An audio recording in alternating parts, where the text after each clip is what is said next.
good morning, ladies, gents, and teddy bears. Welcome to Mildenhall. Oh yeah, home of the heavies. Here we go.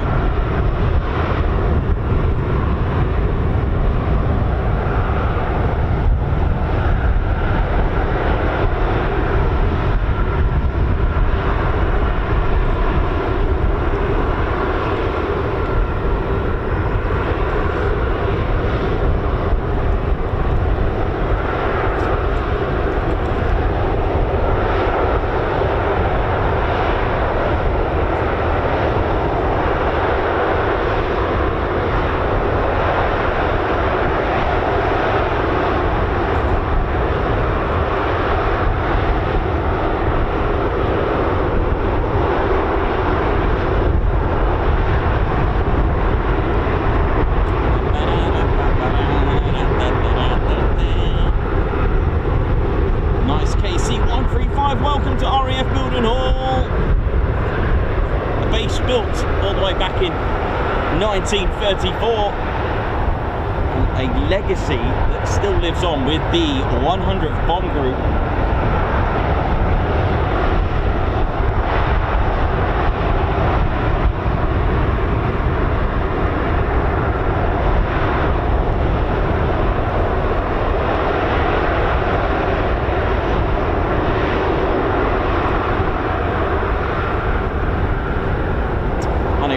I'm your cameraman and commentator. I'll be with you throughout the day with our squadron leader, Ted Coningsby. We are the Ted Coningsby channel.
Today, so we're hanging in or hanging on.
F-35 is like, this is my turn now.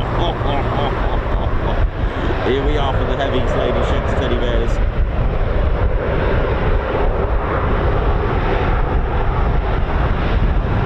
Oh, hello. Oh, we may get blown off here now.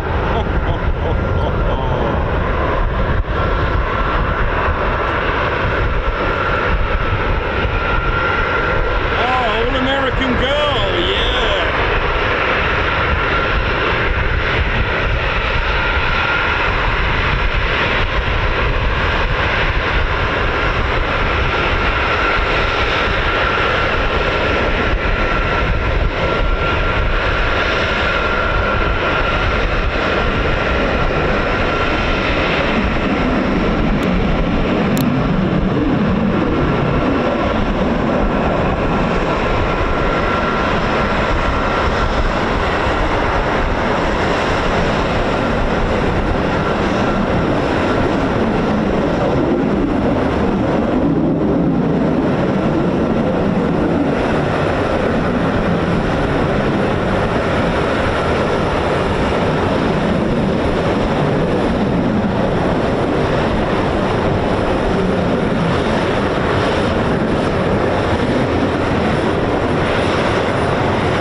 Did you just enjoy that? Nice heavy on the levy. Oh, dearie me, that was well, welcome, ladies, gents, and teddy bears, to the Ted Coningsby channel.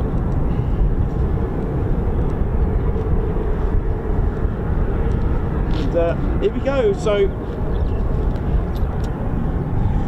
let me just do my jacket. We've got the MC-130J Commando 2 just turning around now. Let me just put my jacket up. It's a little bit windy. Goodness me. Right, here we go.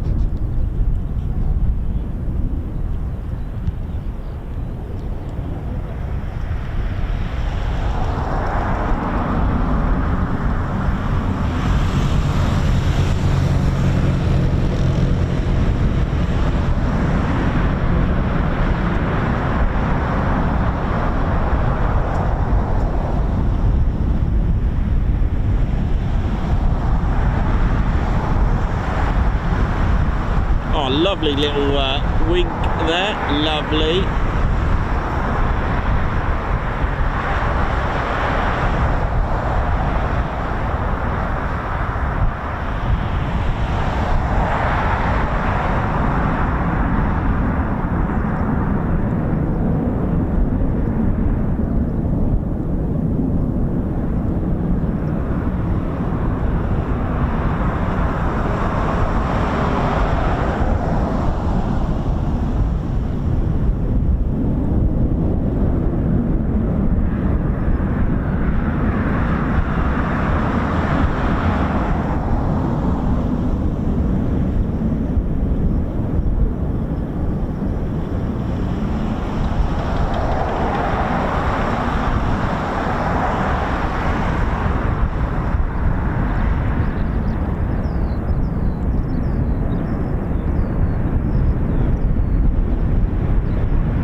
Look at that, beautiful.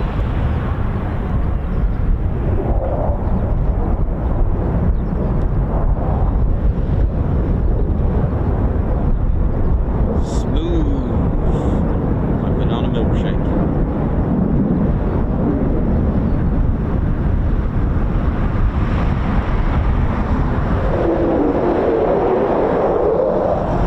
Part of the 352nd Special Operations Wing, which breaks down into the 752nd Special Operations Group, and flying the MC-130J Commando 2, which is this, a souped-up C-130 Herc, is the 67th Special Operations Squadron.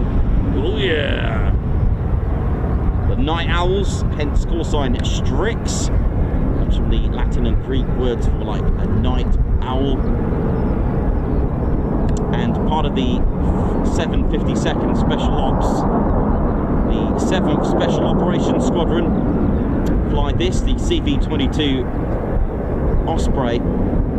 Now, of course, Mildenhall, its legacy stems all the way back to the bloody 100th, the 100th Bomb Group.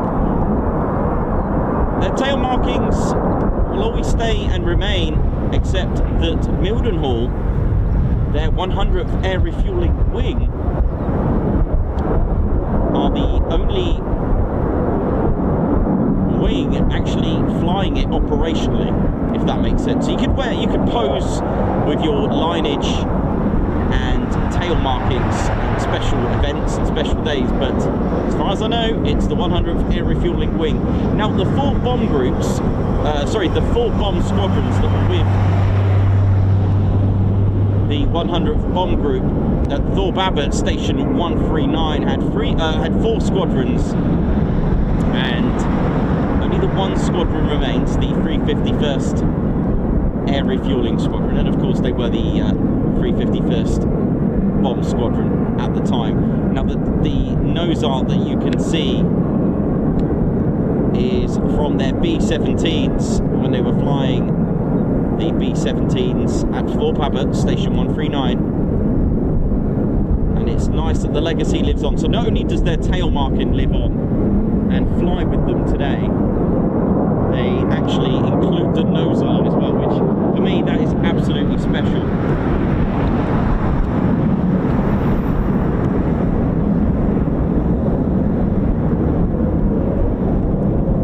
Lots of noise from the neighbours at Lakenheath, as you might expect. We're there tomorrow. Oh yeah.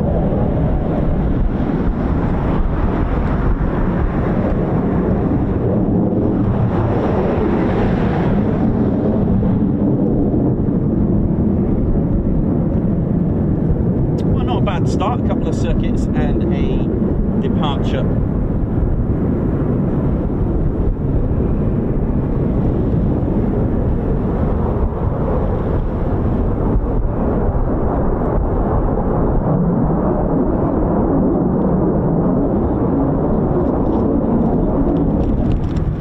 always nice to mix it up as we do.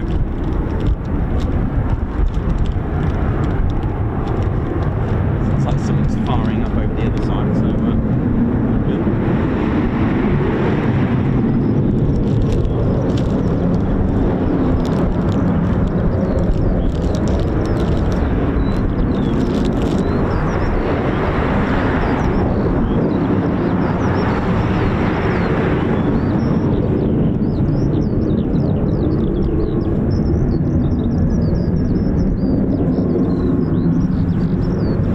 Here, another aircraft spooling. We've got another departure, lady sheds, teddy bears, and we've got easterly winds all week, I think, which means that sort of runway numbers between 05 and 10 and so on, depending exactly how the goodness me. It is extremely windy up here, so be careful up here.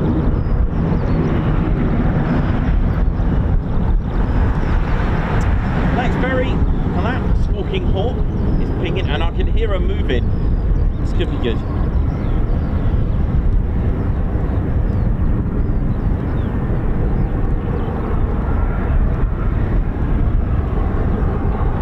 Yeah, I can hear a KC-135 taxiing. It's on the move. We may get another departure. Heavy on the levy. Here we go. It's Big Iron Wednesday, and yeah, I can see her now. Just yeah, I can see Squawking Hawk. Even the names, the nose art, again in tribute and honour of the lineage of the 100 Air Refueling Wing. And if you're wondering why the MC-130J and the CV-22 Osprey don't have the square D, this is because their lineage is from somewhere else. It's only the 100th Air Refueling Wing's lineage that stems back to the 100th Bomb Group.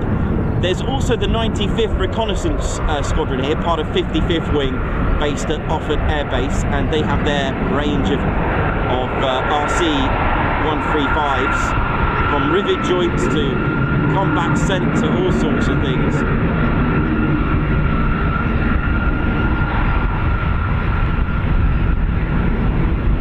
So the tail marking system with the shapes and letters, that was part of the mighty 8th, the 8th Air Force during the early 40s. And they devised a system with 3 divisions. So you had an Air Force, then you had a division. Now there was a triangle, a circle and a square. The triangle denominates the 1st Air Division, the circle, the 2nd Air Division, and the square, the 3rd Air Division. So this tells us that the 100th Bomb Group were part of the 3rd Air Division. The letter denominates the actual group. Now, there's no actual logical, formula to work out what the D means or anything like that. It was, well, there is no formula, but the D represents the 100th Bomb Group. Interestingly, the circle of the 2nd Air Division featured a lot on the B-24 Liberators. The triangle and the square was in operation of the B-17s. Now, I think there were a few, just a couple of 2nd Air Division bomb groups that had a circle, but they're not as common as the B-24.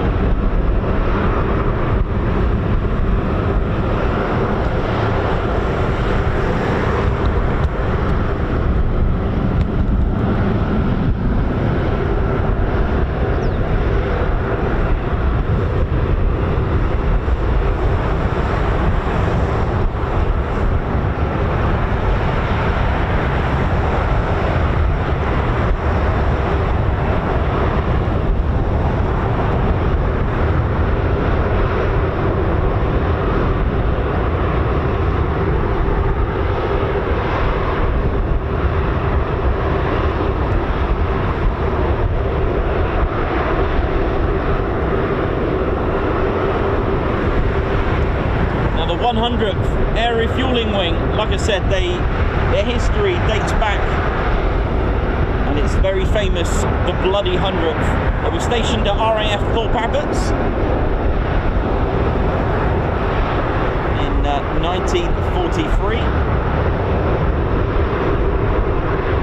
Interestingly, again another household name, the John Lang and Son Limited built that in 1942. So it was supposed to be for a Royal Air Force use, but it never happened. It was going to be a satellite station.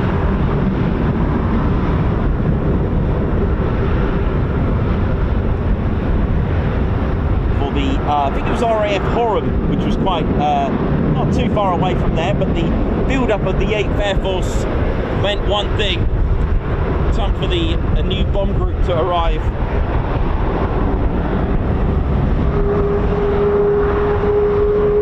The 349, 350th, 351st and the 418th bomb squadrons, the 351st remain today. And they fly this beauty, a very different role of course.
Tanker, here we go, sending it.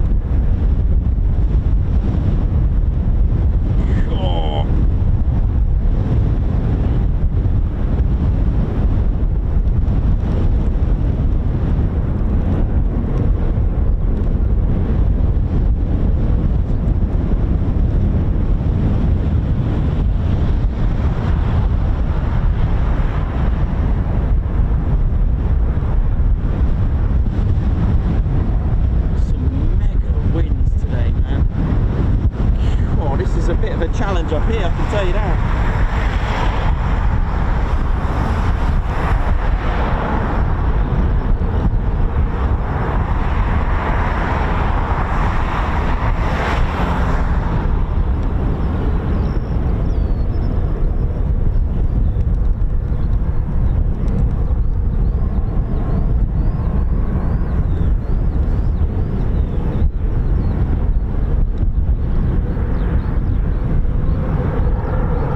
Don't think we're going to have a beret day today.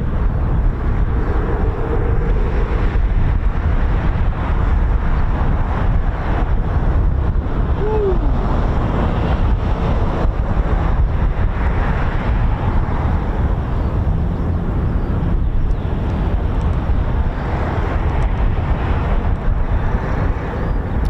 So yeah, as I mentioned, you've got to think of the legacy of the 100th Bomb Group Heavy. Now again, as mentioned before, if you see a letter in brackets, H was for heavy, L was for light. There was also a D for dive. There were dive bomb groups as well.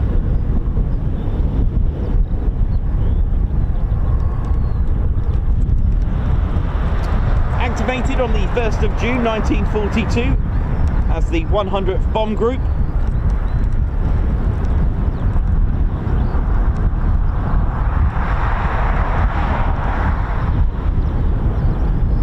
Until they moved to Walla Walla Army Air Base in Washington for the their B-17Fs. The legendary 100th Bomb Group Lady Shenton Teddy Bears. They made their way to good old grey Britain. But today we're alright actually today in Britain. Look at us. We're doing alright. Doing pretty good. So with a few moves to Kearney as well in May 1943, and then it was time in May that you know, many of the airmen of the US Air Force. All right, buddy, all right, yeah, oi! Many of the US Air Force started to make their way on such ships such as the RMS Queen Elizabeth, the L'Île de France as well, and they were bound for Poddington in England.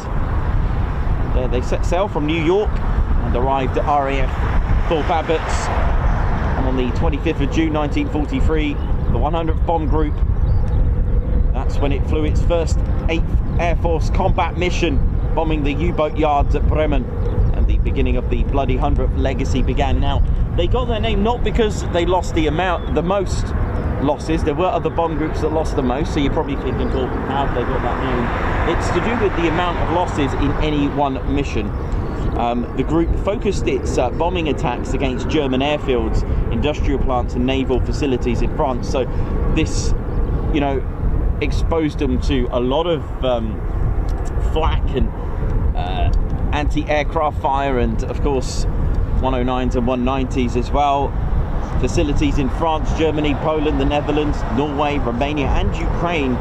The group inherited the bloody 100th nickname for the amount of severe losses it suffered on several missions and the fall of 1943, including the summer as well. But the one that that stands out the most is the raid over Münster on the 10th of October 1943. 18 100th Bomb Group aircraft were sent, of which 5 actually aborted and turned back, so that was left with 13. But only and 12 of the 13 aircraft that reached Münster were shot down. The only surviving 100th Bomb Group V-17F to reach Münster and return was the Royal Flush V-17F, serial number 426087, and this was piloted and commanded by Robert Rosenthal, and it returned to base seriously damaged with several crewmen wounded.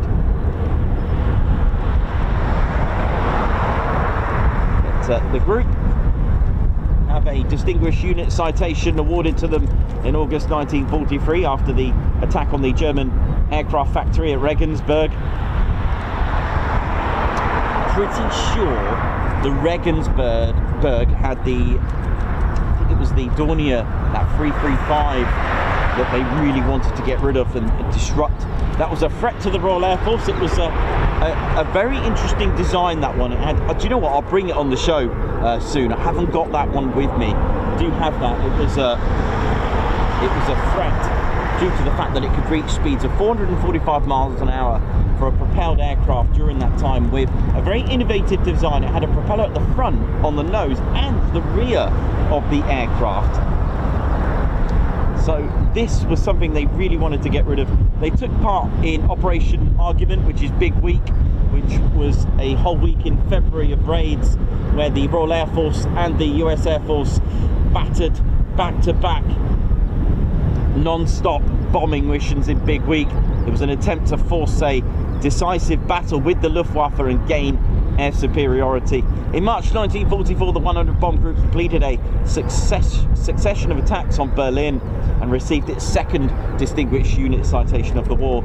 Now, while bombing during the oil campaign of World War II as the summer of 1944 approached, the group also conducted many missions, such as the June bombing of bridges and gun positions, support of invasion of Normandy, very similar to what the P-47s did of the 48th Bomb Group, fighter group as well. Helping out in places like St. Lo, again similar to what the Lakenheath's 48th fighter group did with their squadrons. The attacking, marshalling yards. And do you know what? I'm going to show you their legacy aircraft as well in just a second. I know, I've got one. I managed to get myself a beautiful B-17F. Just hang on there.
First ever on the show, I give you a B-17 Flying Fortress, ladies, gents and teddy bears. Look at this. Let me just move the camera a minute. Let me get a better light on that. So, got myself a B-17. This is actually, I think it's it's Memphis Belle. Look at that, Memphis Belle. But she belonged to a different squadron and bomb group. She was assigned to the 324th Bomb Squadron, the 91st Bomb Group. And look at this. Look at it. Beautiful. Got myself a B-17. You know how it is. So this was the first aircraft of the 100th Air Refueling Wing. Look at that. I mean, the legacy is just simply amazing, isn't it? Beautiful. Nicknamed by, I believe, a reporter, the story goes, nicknamed the reporter said it, gosh, it looks like a flying fortress because of the amount of weapons it had on there, which was incredible. So that's pretty much, and you know, eventually they did get rid of the olive drab because of the amount. You underestimate how much paint actually weighs, which is why it's quite crucial, and probably the many reasons why, you know, airliners just use white. Maybe, I'm not sure, but even that weighs a lot. You know, they've got to keep the paint low because it really does add a lot of weight to it. So yeah, this is the Boeing B-17F, and it could actually get a service ceiling of 40,000 feet. It had a crew of 10, which was a pilot, co-pilot, nav, bombardier, nose gunner, flight engineer, top turret gunner, radio operator, waist gunners, ball turret gunner. I think we've got one under there. Look at that. Got the ball turret there underneath, which I'll show you. Powered by the beautiful 4 Wright R1820-97 Cyclones. They were turbo supercharged radial engines with 1200 horsepower each, with could probably push around 300 miles per hour, and with a cruise speed of about 182, range 2,000 miles, and it had so much armament, about 1350 caliber M2 Browning machine guns, and you know, anyone could take guns here. It was a superb aircraft, and notable, like I said, this is the very first aircraft of the 100th Air Refueling Wing. Oh, there we go. Look at this. Oh, there's our markings there. Look at this. Beautiful, isn't it? I do love the B-17. Yeah, beautiful. I mean, what a legacy for the 100th. You can probably hear how bad the wind is up it. It really is really bad. I'll see how long I can last on here. But there we go. An amazing legacy to have.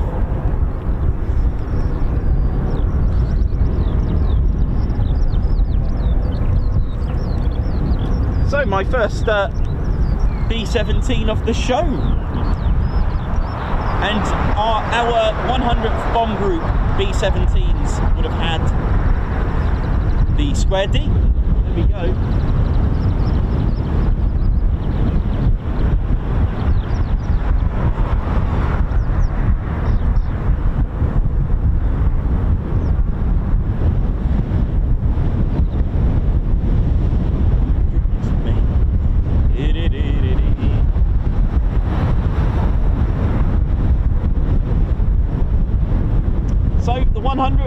Bomb group flew its last combat mission of World War II on the 20th of April 45, and the following months the unit's air crews dropped food in a humanitarian mission, this time to drop food to the Netherlands, and transported also French allied former prisoners of war from Austria to France. So they took part in that and giving food to those in the Netherlands, and it also finally came to being inactive at Camp Kilmer in New Jersey, and that was on the 21st of December 1945.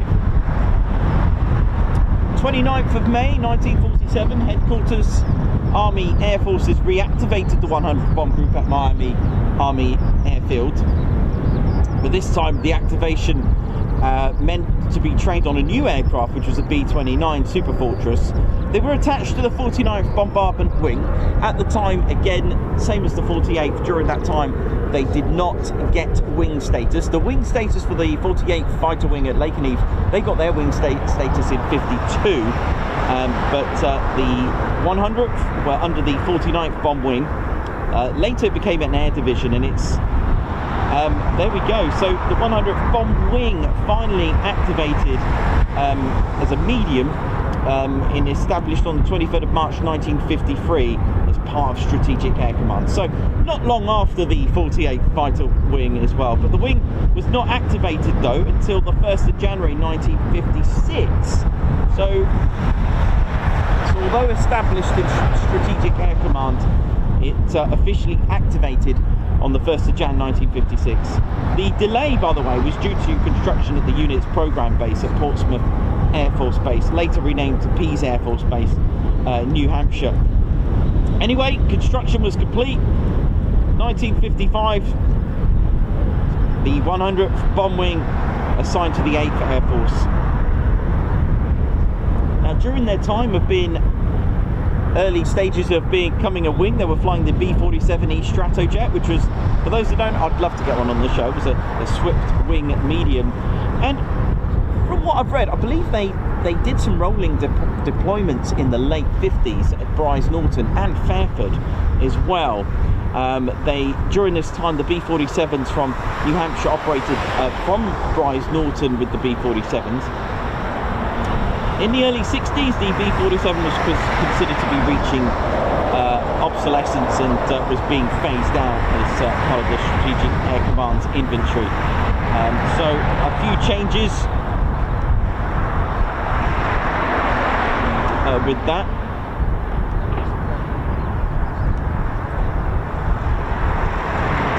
The next kind of change was the 100th ARS for the Reconnaissance,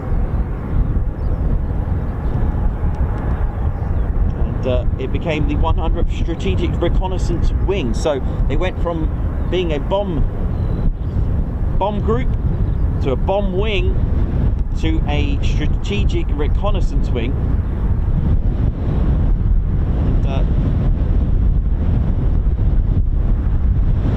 goodness me.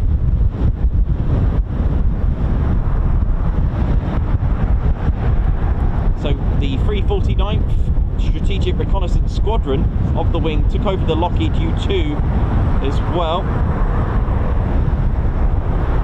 And, also flying Orion BQM-34 Firebee reconnaissance drones, and also the Lockheed DC-130. So they were operating the U-2 by the documents that I've got here. Also, they were flying things such as the let's have a look. Got U2s, U2R, which replaced the WB-57s.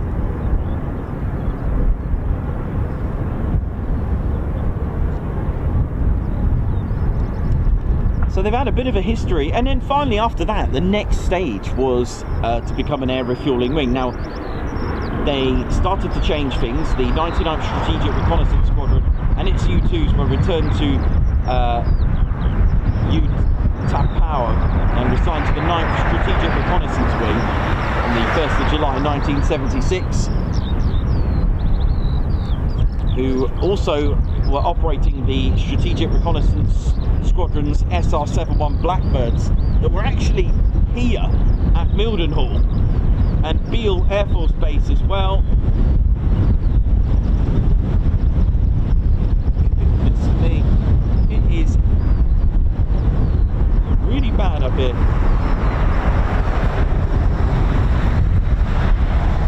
Yeah, so with that they became a 100th Air Refueling Wing, but they did inactivate on the 15th of March 1983. But eventually they came back again. You know how it is, come in, come out. And then they arrived here at Mildenhall. So 6 months after its inactivation as an air division, and over 46 years after departing England. At the end of the war, the Second World War, the Air Force activated the 100th Air Refueling Wing, and that was to be stationed at Mildenhall, and they came here on the 1st of Feb 1992. I'll tell you what, it is really difficult trying to get my notes up here without flying off.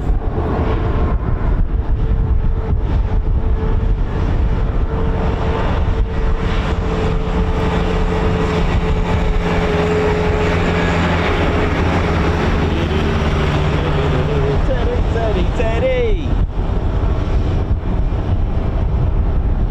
As they say at Lakenheath. How are we doing, ladies, gents, teddy bears? Unfortunately, Ted is not going to be able to wear his beret today. He might do when it calms down a little bit. I mean, this is quite thick material, this flag, but just look at it. Hey, hey, brilliant stuff.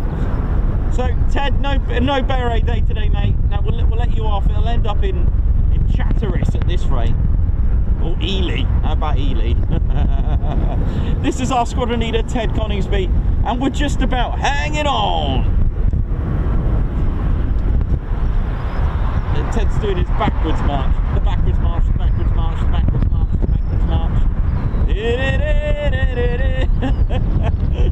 Oh my salmon. It is absolutely brutal up here.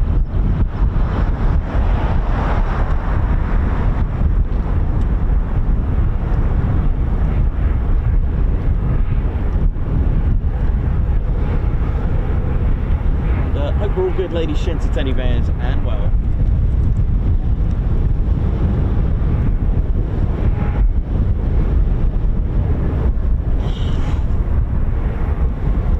Welcome to RAF Mildenhall. Now, it is part of the 10th Air Force today. It serves as the Usaf base, United States Air Forces in Europe. That's what the letter E stands for, Europe. Now, there's something firing over there.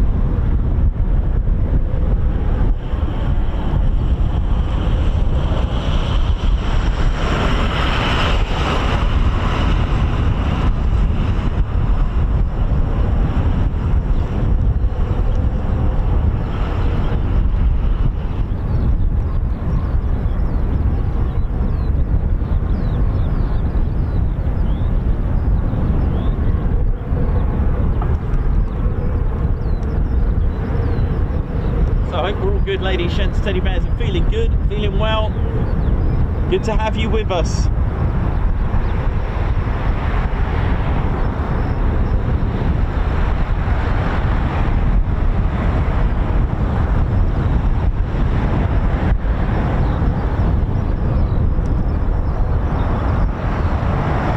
Big shout out to everyone that's tuned in today. Welcome to RAF Mildenhall.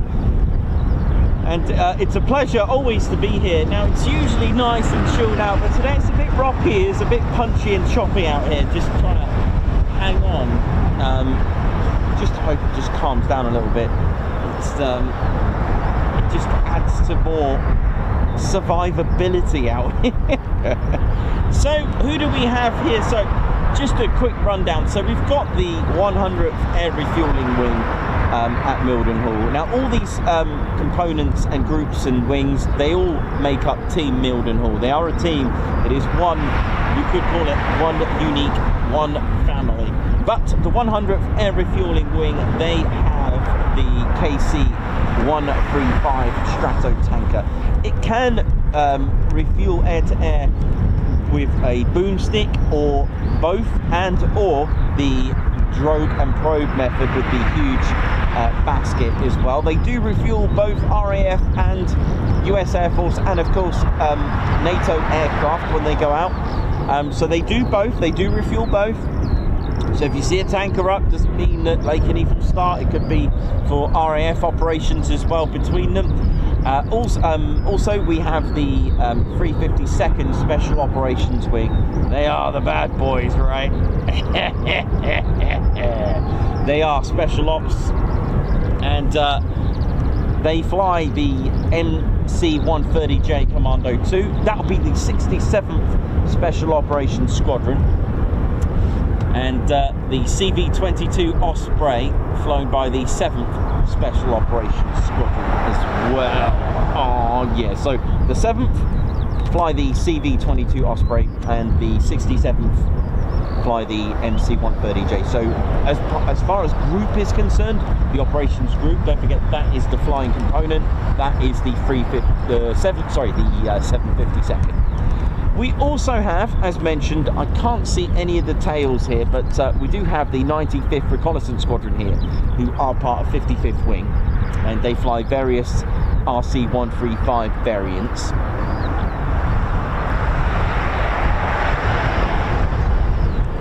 Also got, tell you what we do have. We've also got the 501st Combat Support Wing as well, which I believe it's to do with the shrinking of Albury. Now this tail here, do see a tail of the Special Ops. This is the C-146 Wolfhound. Oh yes, look at it. And that falls under the 352nd Special Operations Wing. Thanks for reminding me, Perry. Oh yeah.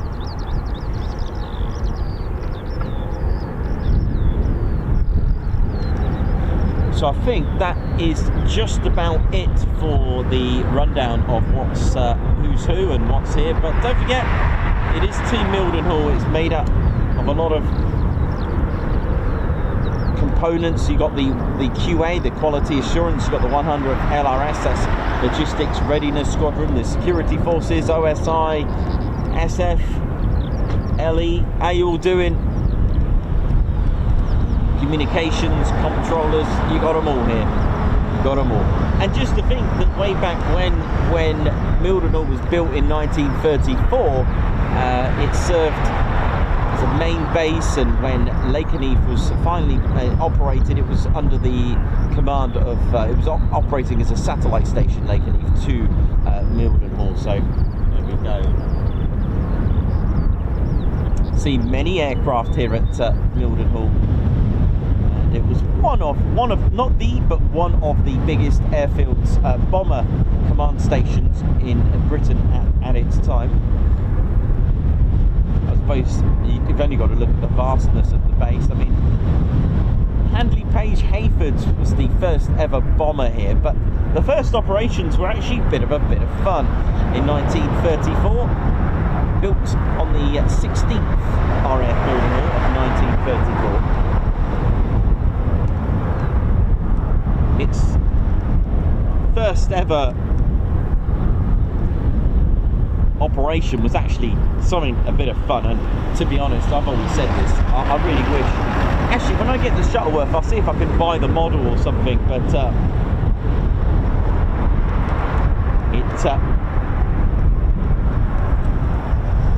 was the starting point of the famous Mac Robertson race, and it was an air race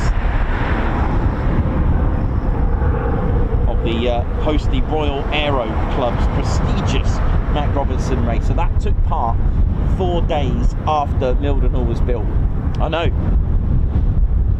King George V and Queen Mary visited Mildenhall the day before the race as well. But Tom Campbell and CWA Scott, Tom Campbell Black and CWA Scott flying the de Havilland Comet Grosvenor House in that Ferrari Cherry Red. Oh yeah, it won. It was literally an air race. It was Mildenhall to Melbourne, Australia. I know. How cool is that? And they won the race with less than 72 hours. With 70,000 spectators as well. Oh yeah. 99B Squadron, who still fly today. How cool is that? I love stuff like that. They're based at RAF Brize Norton, flying the C-17. But check this out. They were flying the Handley Page Hayford. Now, if I had a model of this, it would probably end up in Cyprus or something, because it's a monoplane, but a huge one. It's a huge bomber monoplane. Sorry, biplane, correction. Correct that. It was a huge biplane bomber. And that was the 99B Squadron's Hayfords. Eventually, Wellington's arrived, and Short Stirling's, then the Avro Lancaster, that was here as well.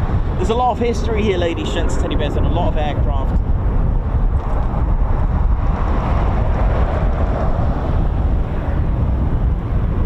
And I might just get a quick cup of tea while I can. I'm going to have to hang on to this. It's extremely windy. But hopefully it dies down a little bit, which will give me a little break, right? Had a good start to the morning at Mildenhall.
Buddy, you're right. You too, man. I'll try not to get blown off here today. Yeah, man, how you doing? All right. Oh, thanks, man. Thank you. Good to see you both. You guys all right, yeah?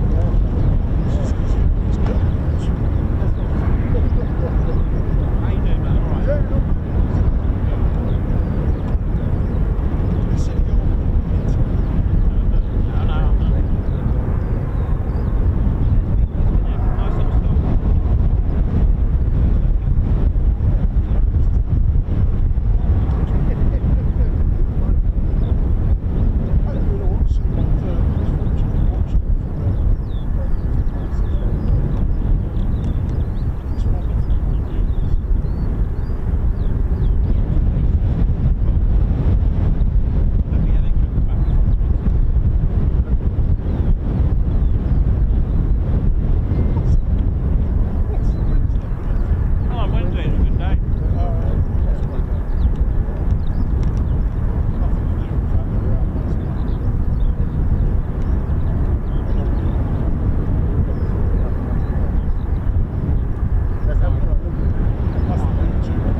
so there we go, our first oi oi from the base, and leave it with me. I will be doing downloadable, they're coming soon, so don't worry, just when I get a chance. I will be doing a free download of Mildenhall and Brize Norton, or Brize Bingo, where you'll be able to download your bingo cards. I'll have a different, like obviously different cards for each base. So there'll be like, I don't know, maybe I could make 5 random ones for Mildenhall, 5 random ones for Brize Norton, so that each 5 are different. So you've all got, you can use whichever card you want on the day and see how you get on. I could do it as a separate download for each card for each base, if that makes sense. So download card 1, 2, 3, 4 or 5. They'll be free for a bit of fun where you can download it. And I know one of them on some of your because some of you have made little ones already, little designs, which is really cool. If you wanted to do that, that's fine. We'll do some different techniques. They're going to be free, so they're a bit of fun. And one of them's got oi oi from the base. That's so if you're already playing it, then that's a good one. But I think just a bit of fun, isn't it? Definitely. So we managed to get 87,000 subscribers on Monday, which was absolutely incredible. A big shout out to Margot Baxter, oi oi to you, Jimmy G61, Mark Moody, Aryan, Righty, Roderick Campbell, David Harrison, Dirk S, Paul Mayers.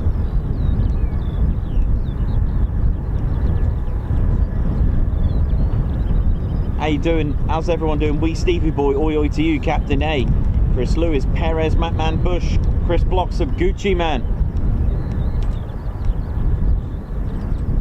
How's it going? Oi oi to you, Joanna Lumley, sweetie darling, LEJ Approach, how you doing? Hope you're good. Paul Mayers, oi oi to you, Righty, Angela Farley. Who else we got in now? Steve Favel, Alan Burden, Mike 22 Delta, how you doing? Oi oi to you. White Wizard, what up? How we doing?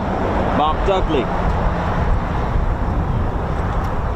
555 Triple Nick, oi oi to you. Andrew C and Christine Barnes. That's as far as I can go back. So, and Rolef Jan Gaunt as well. Paul Mayers, oi oi to all of you. How are we all doing? How we're feeling? And I'll catch up with you on the chat in a little one.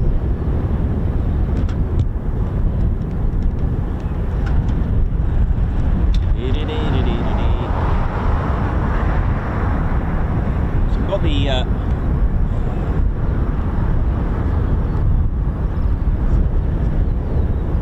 okay, so that middle one looks good. Doesn't seem to have the covers on that, so that's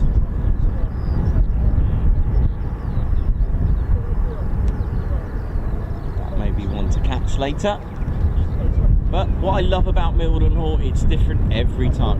It was a nice little start in the morning. We usually get about 1 movement an hour as a slow average, but last time we were here, it just it exploded, didn't it? We were getting our 1 an hour, and then it just went crazy, didn't it? So we are in the Nook campsite. This is also known as John's Field. Now it is inside the campsite, but you can do some plane spotting for a very, very generous small fee. It really is amazing. It's £2 per person, and you can view aircraft from here. There's also there are toilet facilities, but do check that they're open. There's also this trailer here you can get yourself onto, so you can have a bit of an elevated position. There are so there isn't really an official aircraft viewing area like Lakenheath, but what we will say is that please, you still need to follow the rules. And again, being on private land, but paid £2 as well, so that's your start. I give a £5 anyway, because I think it's absolutely worth it. I think it's brilliant, but £2, and all you need to do is just respect where you are. And that goes without saying. First of all, the fence, of course, is MOD property, so please don't touch the fence. My hat nearly went. Don't damage the fence, touch it, climb it. Certainly don't climb it, then press your ladders on there. Can damage it. And it's a bit of a shame because we don't want it to be ruined for us by others. So do look after the area. Please take your litter home, which is why we always say, you know, we always recommend as a channel to bring a bag. You know, I go to a shop, they're 99p, 1.99, whatever. They're quite cheap. You can get like 25 or whatever, like little swing bin liner bags, you know, those white ones, where you can just put your rubbish in. You know, don't forget, when you go to Lakenheath, or it doesn't even have to be plane spotting related, you might go on a little day out one day and think, oh, I know, I've got a rubbish bag here. You know, keep your vehicle clean and tidy as well. Put all the rubbish in and then put it in a bag, and you know, take it home. Put it in a bin if there are bins provided. And yeah, enjoy. There are certain times as well for viewing the aircraft, so just have a look as you come in, because they do change with seasons. All right, but £2 per person for this kind of view. It's great, isn't it? You know, it's positioned at the end of runway 10 or at the start of 10, depending on how you look at it. Well, we're positioned at runway 10, let's put it like that. And down the end there, that's runway 28.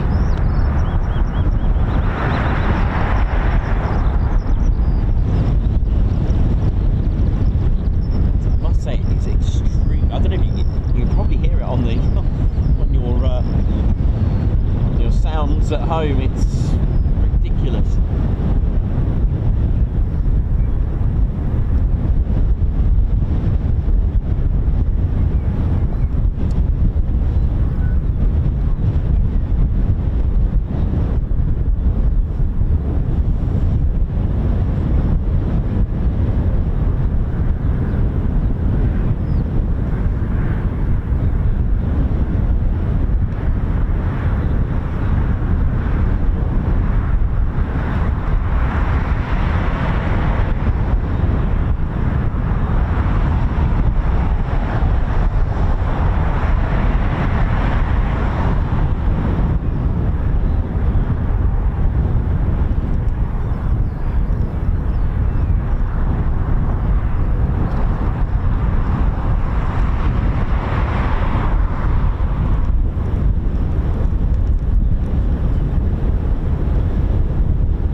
This is literally the gas station of the skies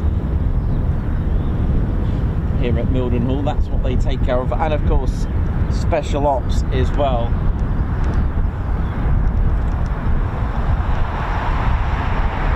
So a nice combination there it is. As I mentioned, team at Mildenhall, big shout out to everyone at Mildenhall. Tell you what, Mickey's was nice, that 1950s cafe that's still there. That diner, amazing, great. I recommend the burgers if you are fortunate enough to go on base, and I do recommend Mickey's. They've got the BX, they've got bingo, they've got a bowling, sorry.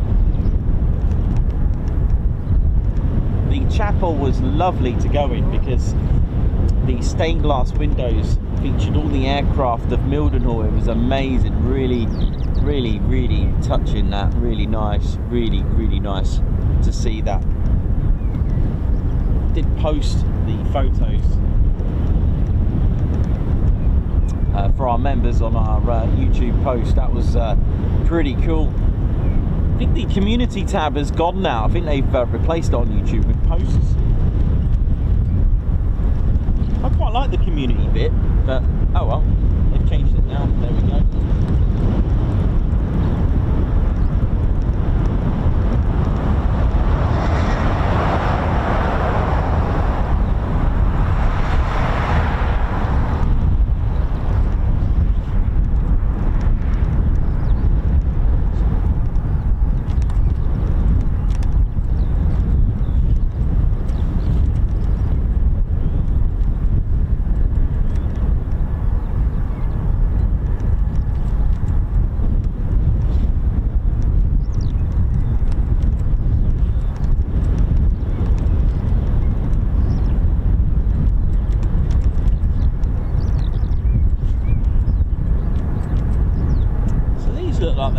going out.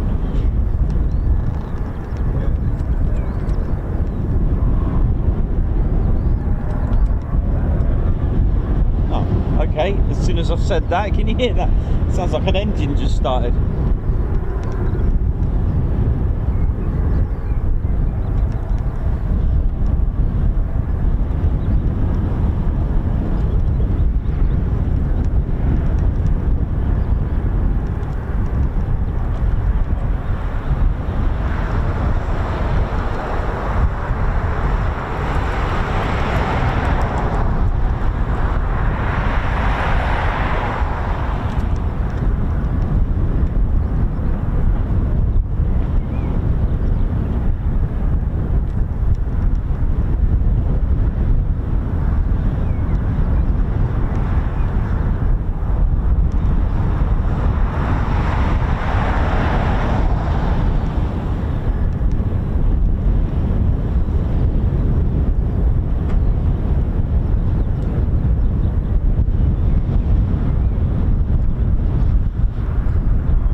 So usually if you've got aircraft, KC-135s, and on this side of the base where we can see here, they're usually not related to the 100th Air Refueling wing. They're from other wings and various bases and places. So visiting aircraft usually positioned over here.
It's a lovely change of pace here at RAF Mildenhall. Really is a chance to just relax and just watch the heavies do their thing. And it was nice to get a couple of circuits from the MC-130J Commando 2 aircraft earlier, and it is still out, so that's cool. So it may come back and do other things, you never know. And of course we've got 2 KC-135s out and anything else that goes on.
going well.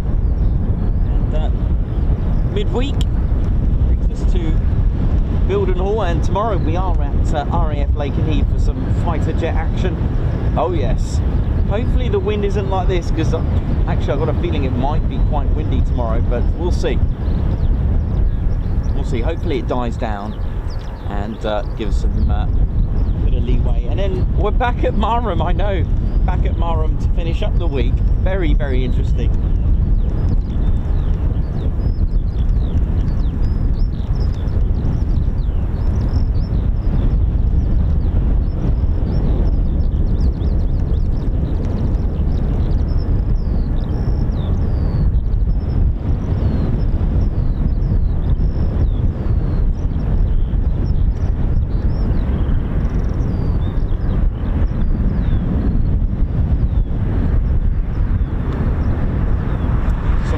Is pinging on the ground there, so that's good. We just need a bit of flashy, and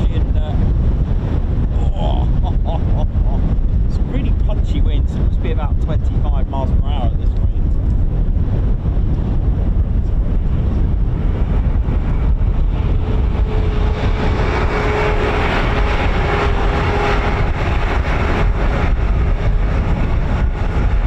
Definitely a no beret day today, unfortunately, for Ted.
security measures up here, I think, just in case.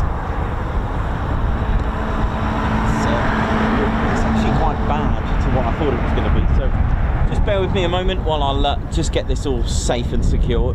It's fine, just want to add a bit of peace of mind by adding a bit more security to it. I'll be right back. In fact, I'll have a cup of tea while I'm doing it.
Steady bears, hope we're all good.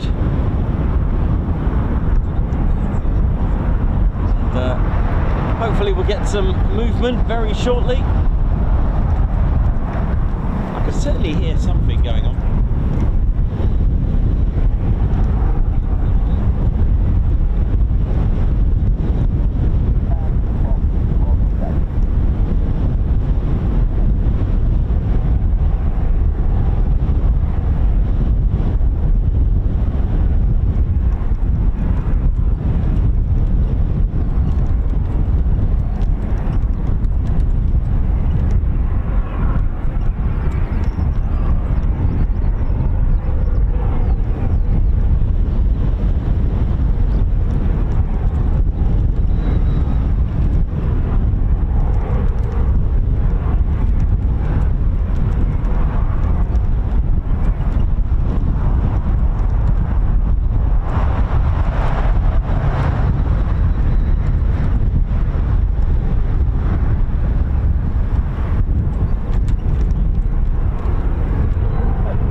this looks good.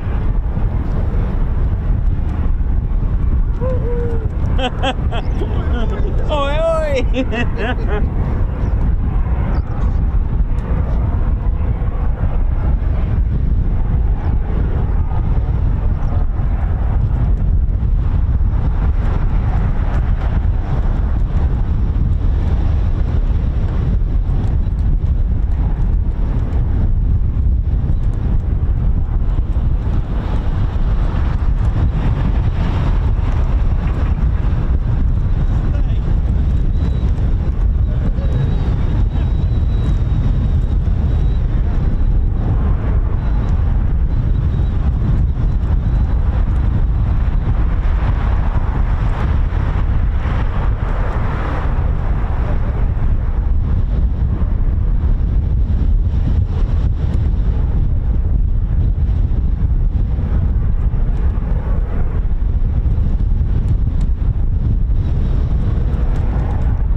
With the elements down here, it's quite hilarious. I've got like a windscreen shield, like a little shade for the you know, for the inside the cabin, and it's just literally, sorry for the pun, I think it's getting departure details. But here we go. So we did mention earlier in the stream that the middle CV-22 Osprey had the covers off. Well, here we go for the CV-22 lovers without the covers. It's time for CV-22 Osprey action by the look of it. I did hear departure details on something earlier, so this could be it. We don't know. Let's ride.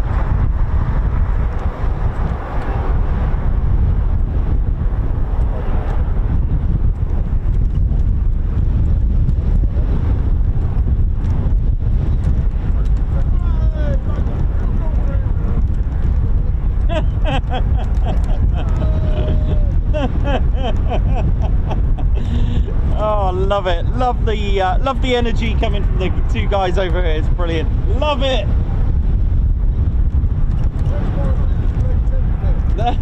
He's I don't know, Clive, I don't know where he's gone. I think he's on holiday. I think he's on holiday.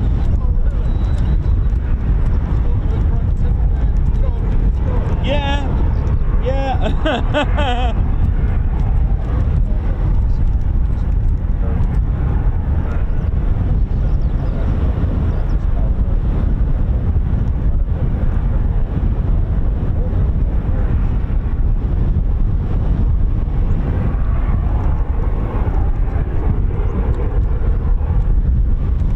Get ready, ladies, gents and teddy bears. Hope we're all good. Don't forget to hit the like button. Give us some support.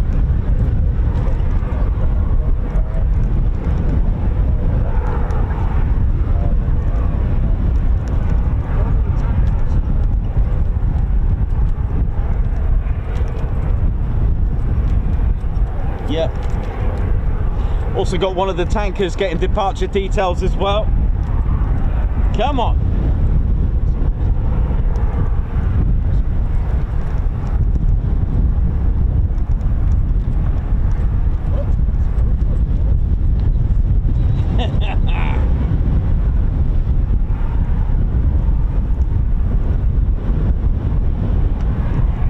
So yeah, sorry, I've been on and off the stream due to trying to secure everything up here. The wind it's got a bit of a punch to it.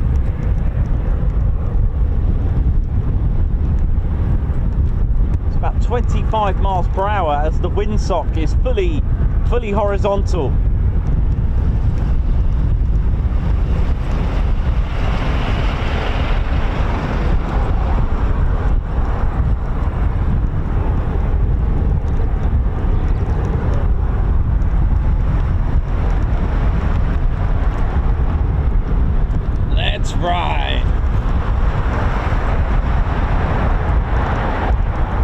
These are cool, man. These are brilliant. Who watched the stream when they were doing the troop extraction and CASEVAC training here at Mildenhall? Who's seen that? It was 2 of them. Did you all see that? Who let us know in the chat now who it was that witnessed that, because it was proper good.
So I'm not sure if this is just going to be a ground run, but what I do know is the KC-135s that we've been looking at, the 2 down the other end, they were the ones that were given the departure details. So let's see what we're going to get. It is pinging on some of the flight trackers, so that's cool.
Watching the Ted Coningsby channel live here at RAF Mildenhall, a United States Air Force in Europe base, opened in 1934 as a Royal Air Force station and became a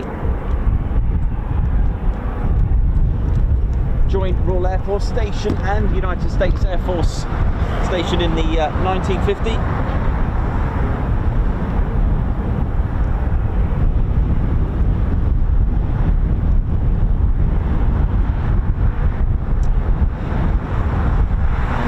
Right up until 1959, where it was solely left in the control and commands of the United States Air Force since 1959. So a little bit different history to RAF Lakenheath.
we go, here we go.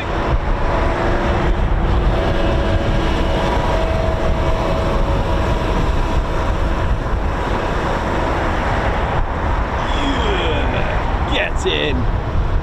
Just a reminder, these are the bad boys of the and girls, bad girls and bad boys of the of Mildenhall. They are special ops. These you need a different type of blood to be with this unit, I'll tell you that much. Oh yeah.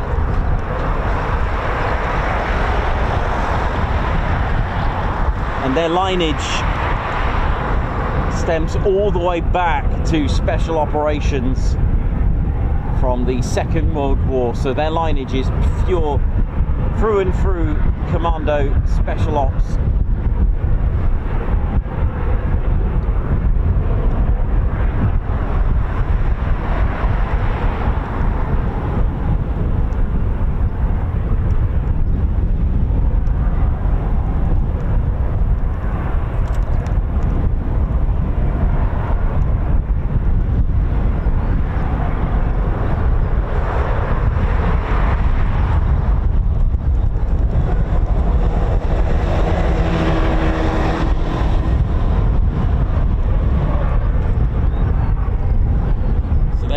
Lineage dates back to 1944 with the 2nd Air Commando Group, a unit assigned to the 10th Air Force in India, whose elements operated in Burma, flying a mixture of fighters, bombers, transports, military gliders and small planes, performing operations behind the Japanese lines. And they provided close air support for the British 14th Army in the Burma campaign as well.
So this is the Bell Boeing CV-22 Osprey.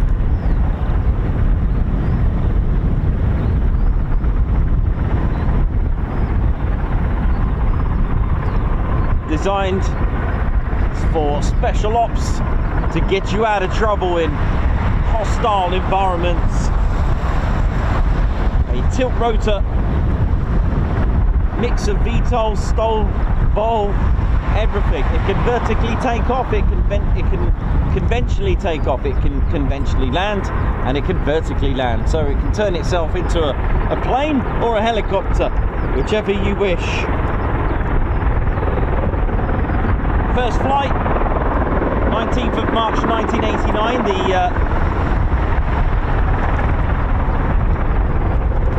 for this.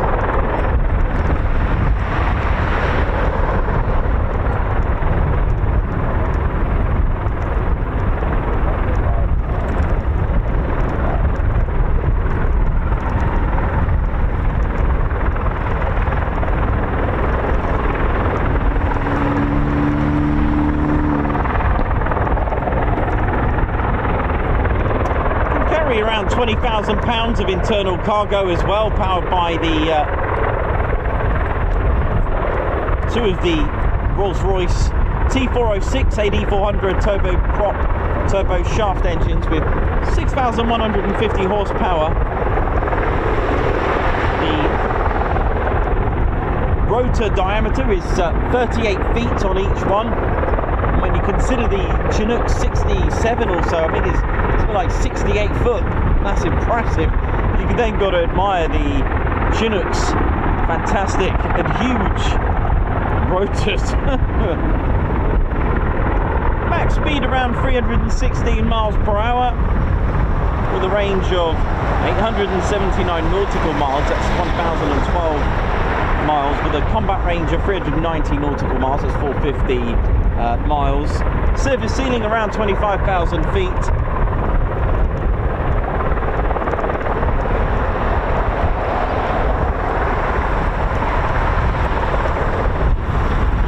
An M1161 Growler light internally transportable ground vehicle in there as well.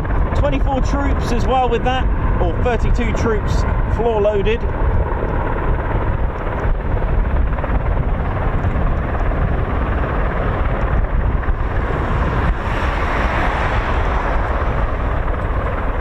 If you ever meet some of these airmen at air shows, they've got some amazing stories to tell you, and even their patches that they have on sale, they will tell you some very colourful stories to go with each one.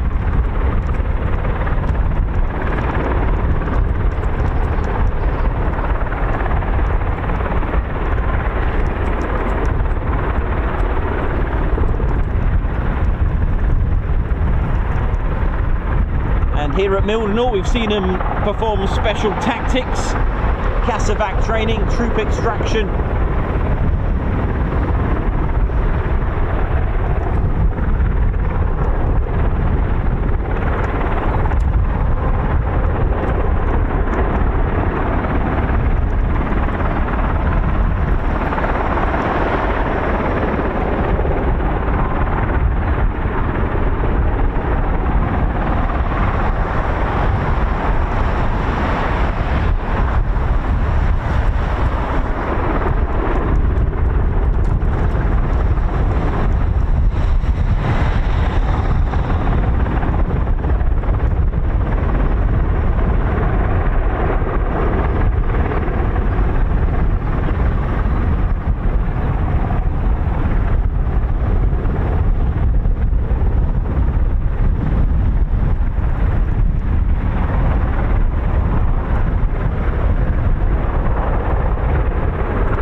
to the Mildenhall bingo, the CV-22 Osprey. Oh yes. do miss it at Hull Beach Air Weapons Range. It used to be a favourite of mine to see.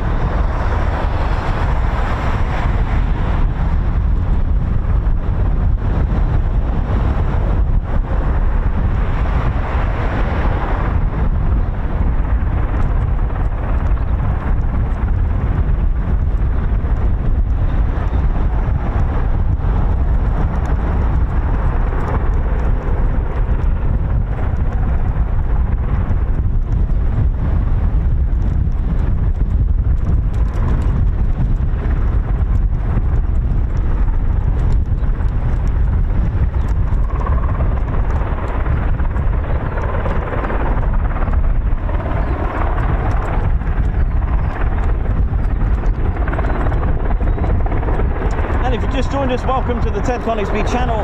Today we've had the MC-130 do a couple of circuits. We've had 2 KC-135 departures, and now this.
Operating the Osprey is the 7th Special Operations Squadron,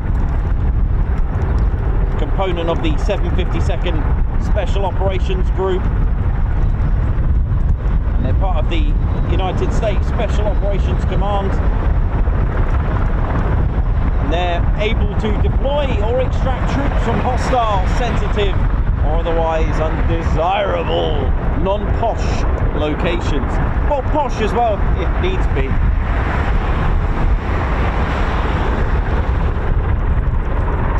The CV-22 fitted with advanced electronic warfare systems as well, terrain following and avoidance radars, and also navigation systems allowing them to operate under almost any adverse weather or time condition to maximum efficiency.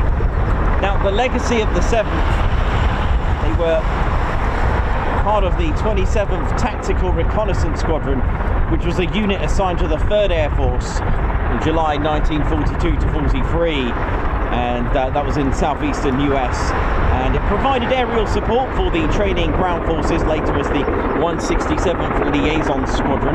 The unit served in the European theatre with the 9th Air Force, so the 9th Air Force, same as the 48th fighter group. So 9th Air Force dealing with things for dive bombing, strafing, ground attack runs and supporting troops on the ground.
lovely. If you can hear those birds, that sounds so cool.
jumping away. Look at it, hopping, look at it.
It's time to ride.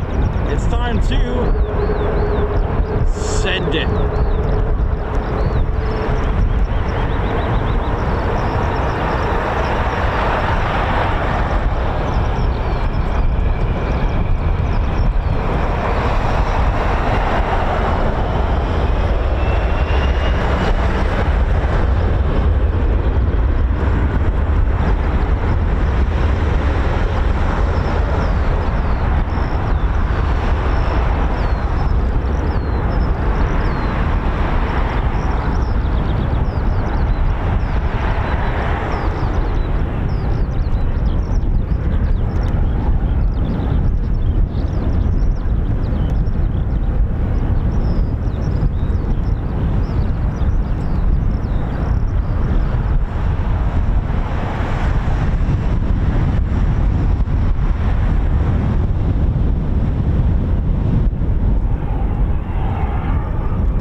That has got to be bumpy on that ride, I tell you. It's bumpy up here, just stationary.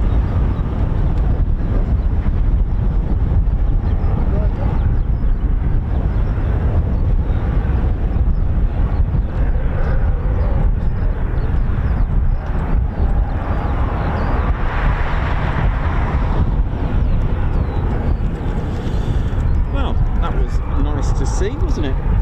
Just give me a second. Just me that we recover from. You alright, man? Oh, okay. What have we got here?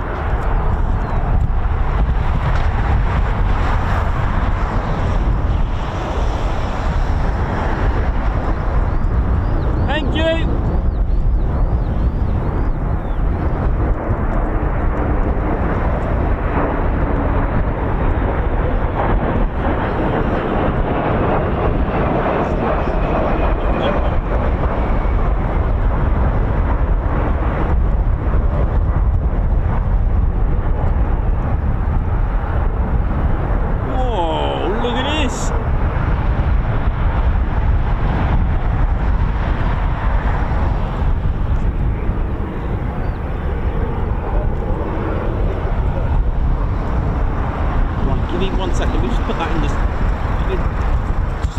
Deal in the sun for 1 second. Just got to adjust something on here.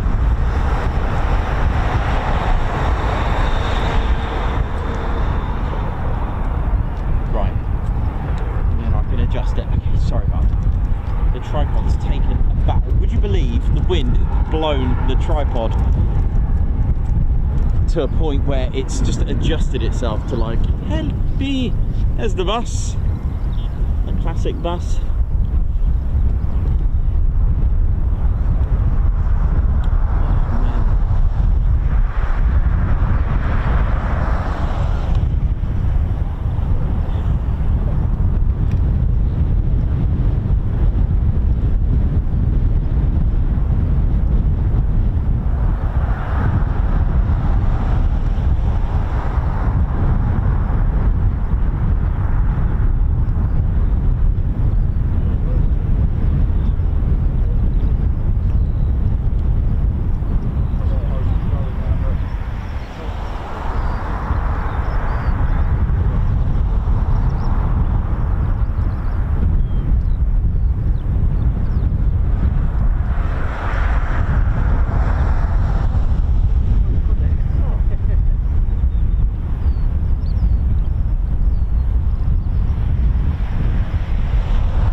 fighting a battle with the elements right now.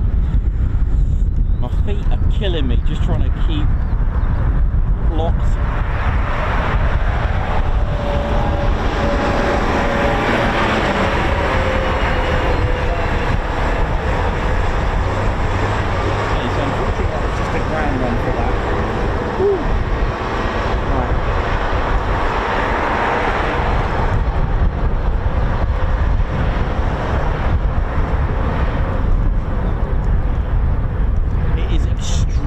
Windy, no wonder some of the approaches and go arounds look like they're going for a little bit of turbulence. It is full chop mode at the moment.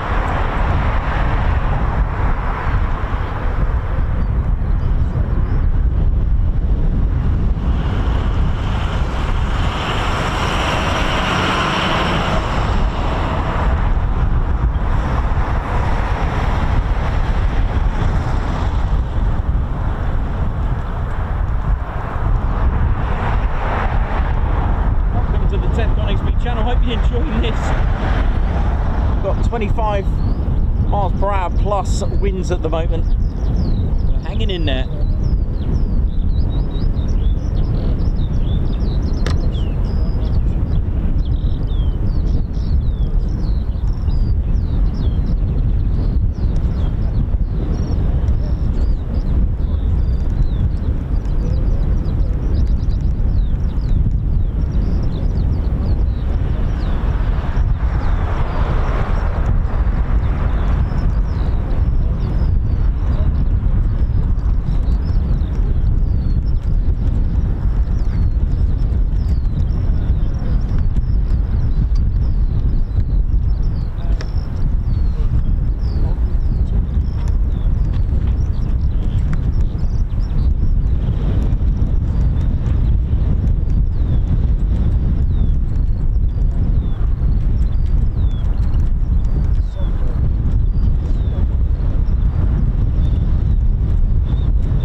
The KC-135 just going round again for another approach very shortly.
It's windy where I am, obviously. Where are you watching from?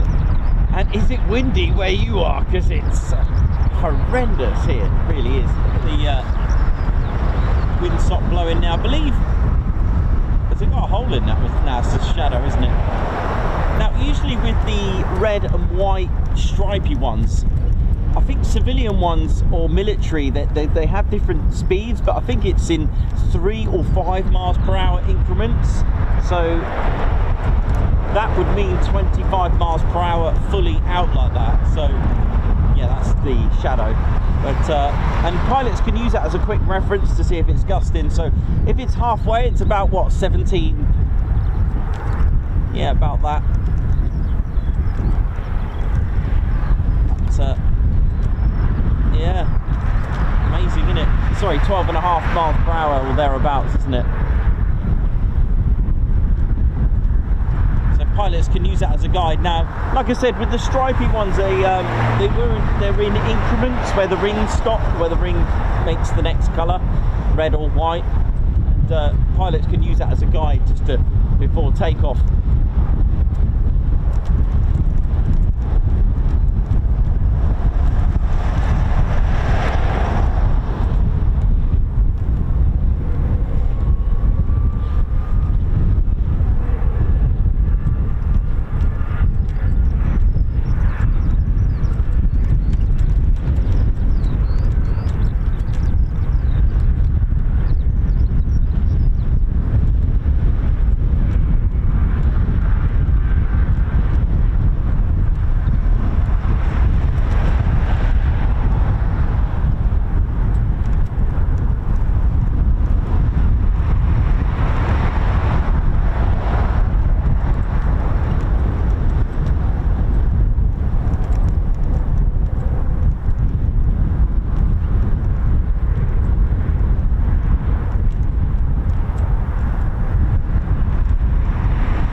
conditions as well.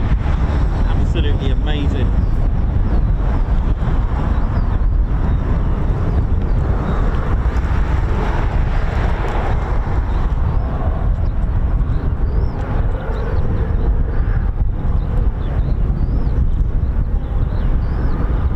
It's a shame we didn't get to see this take off, but you never know. There is always time.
I've kept going.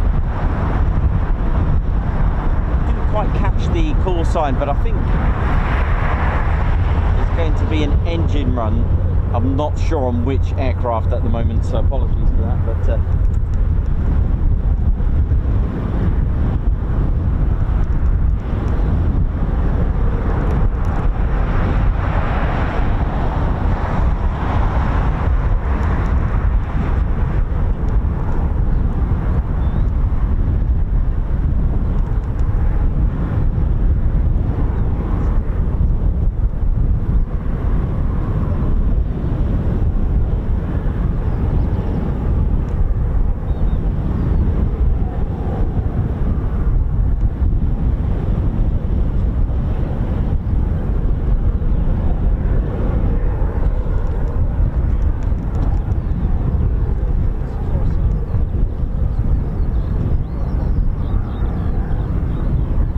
unfortunately no beret for Ted today because it's really bad. So you can see him in his you know, beretless state. So guards march for Triple Nick. Thank you very much. Can I have a high five TCS for a very poorly Millie? Of course, man.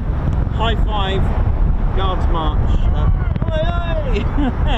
Millie, get well soon from all of us at the Ted Coningsby channel. Babsar, high five. Thank you for gifting the Ted Coningsby membership.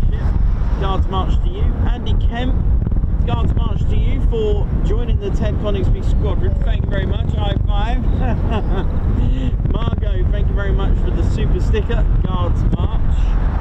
We Stevie Boy as well. Thanks for the super sticker, man. Guards march. Thank you very much.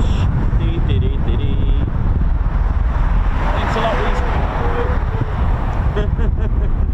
Perez, Batman Bush, high five. Thanks for gifting the Ted Coningsby membership. Guards march. Liam Roberts, welcome to the Ted Coningsby squadron. High five, guards march. Karen Glenn, who's 22 months member, has put, I love this channel so much. Thank you all. Thank you as well, Karen. Guards march. Simon Lavery, check this out. 26 months. Hang on. Yeah, I think we're going to have to get rid of the flag. It's we're going to end up losing Ted at this rate.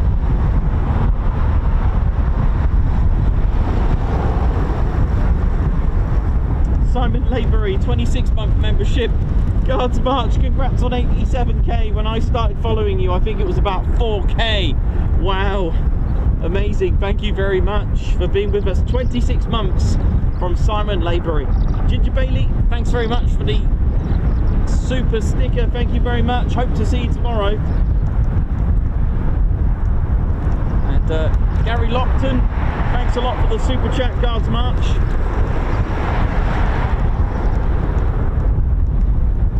Paul M. Hennings, 20 months member. What an amazing time it has been. One that simply has to doesn't want.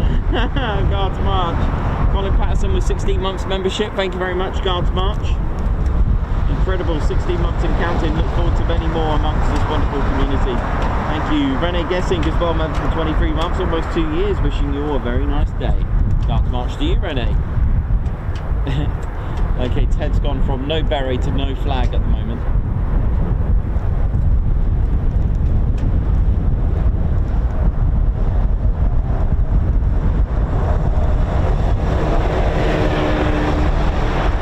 Not been a bad day here at Mildenhall, has it? It's been pretty good.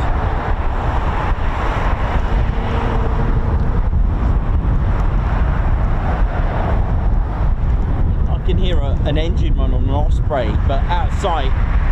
I'm round the corner, I think.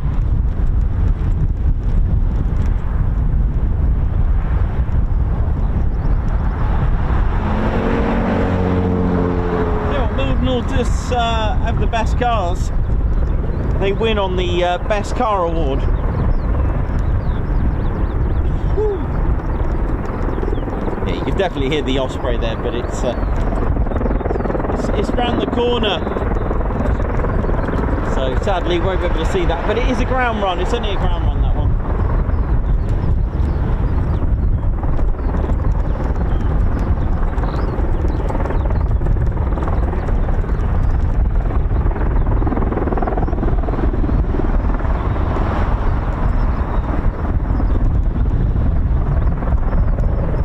really nice punchy sound, doesn't it?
Ted, oi oi, how you doing? Hope you're all good.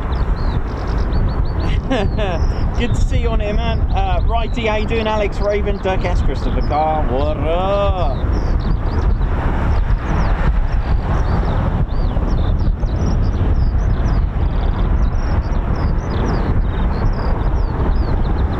Tom Mix, thank you very much. Andrew Porter, Stanley Page, oi oi.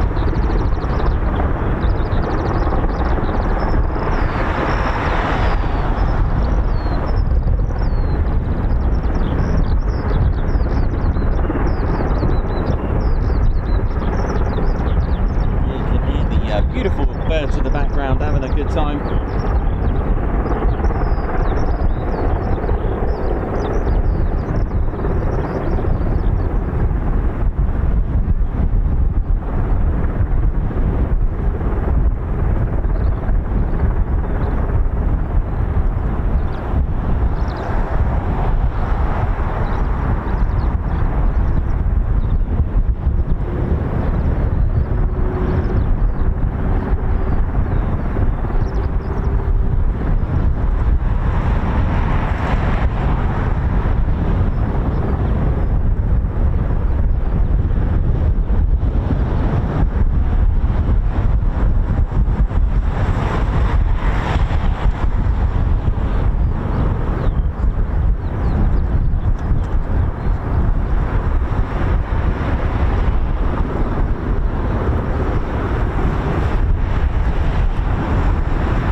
doing, ladies, gents, steady banners? Hope you're all good and well.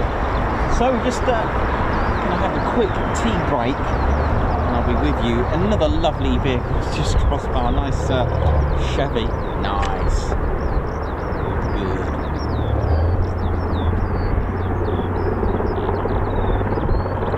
Good. Got a ground run from one of the CV-22 Ospreys, which is just around the corner. So can't get a visual on that, but at the same, enjoy the view.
in via Bravo very shortly, but it will be just doing a few flight control checks. So we may see it for a few moments before it commences departure, all being well.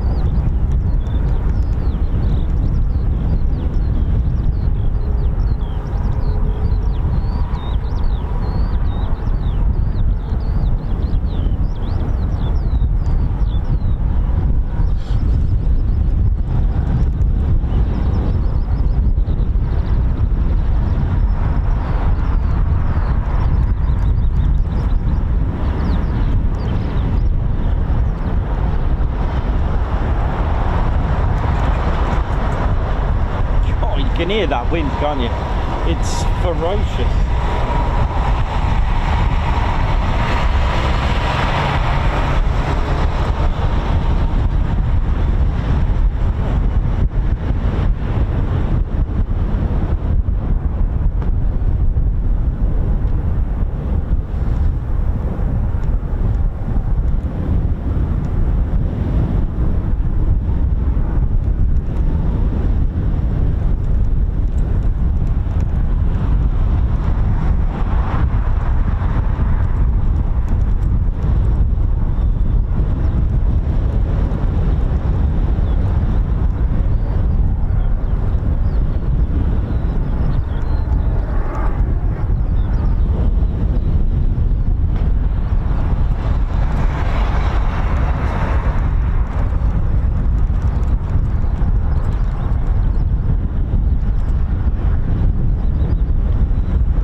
The KC-135's beautiful engines there now.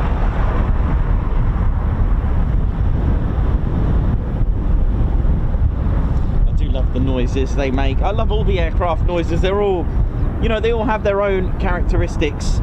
And the KC-135, well, first of all, it's been around for a very, very long time. Manufactured between 55 and 65. Introduced in June 1957 with its first flight on the 31st of August 1956, and still going. But these that you can hear powered by 4 CFM International F-108 CF100 turbofan engines, producing just over the power of a Typhoon with afterburner on each one. Obviously they don't have afterburner, but producing 21,600 pounds of thrust in each engine. So they have 4 of these, and it's just phenomenal.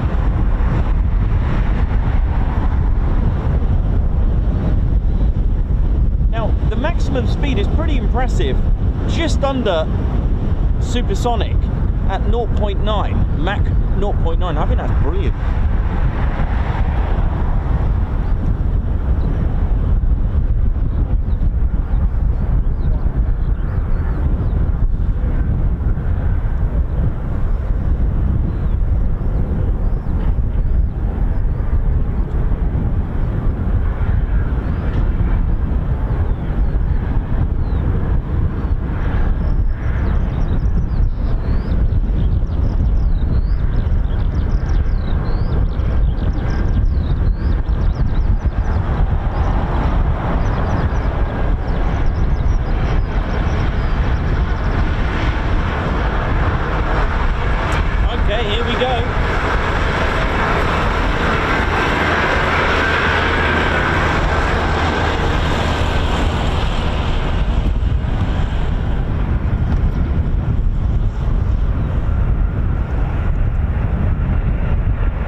movement-wise, it's been a pretty good day, hasn't it? You'll have to agree with that.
proper, that, wasn't it?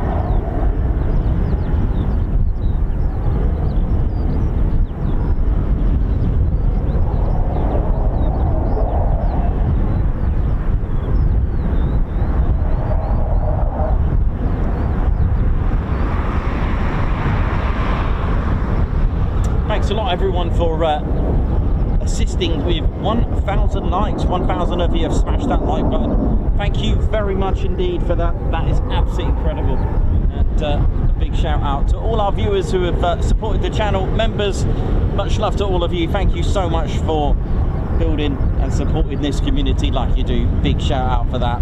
And an oi oi and an oh yeah. Well, welcome to a very, very busy RAF Mildenhall. It's, don't know what to say really. It's absolutely, I mean, I can't really have a lot of the my little aircraft models up here. They will literally, sorry for the pun, but they will actually take off. And they won't be having their transponders or squawk codes going over there. And definitely not been cleared for takeoff. But nevertheless, here we are, still riding. And it's been a good day, really, really is. Been lots of movement here at Mildenhall, and we're here for the heavies as well. Just going to see what else we're going to get while we're here.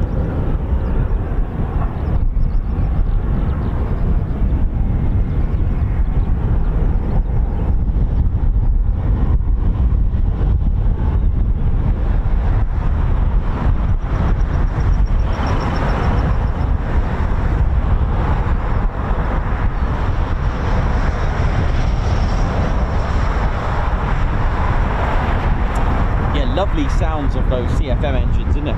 Really, really good. Let me have a look, see if we've got anything else in the vicinity or anything heading back.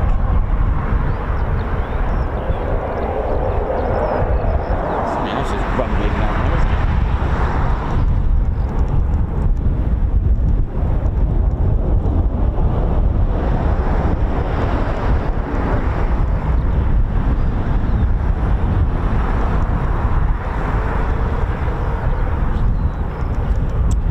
Yeah, such a chilled out place, Mildenhall, and it's so nice to see the heavies. It's just a lovely relaxing pace, and yeah, you can get full of surprises here as well, which makes it even, you know, just as exciting. And you can get a stop off from various fighter aircraft sometimes, and some exotic variants coming here, which has been incredible, isn't it?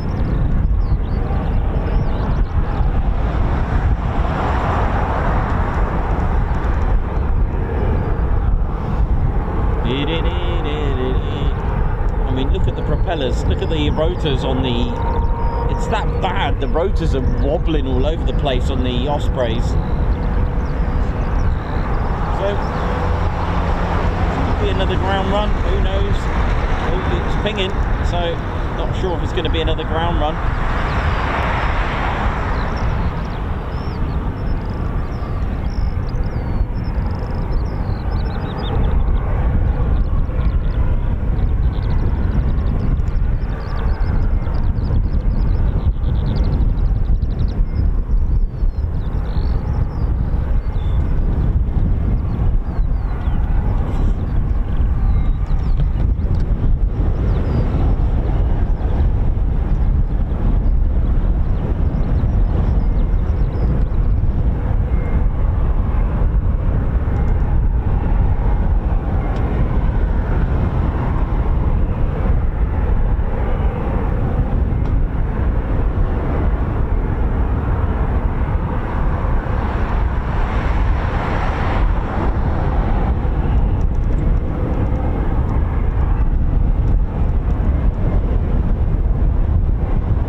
go. So let's see what we've got then. We're going to get another ground run, or we're going to get movement. Let's have a look.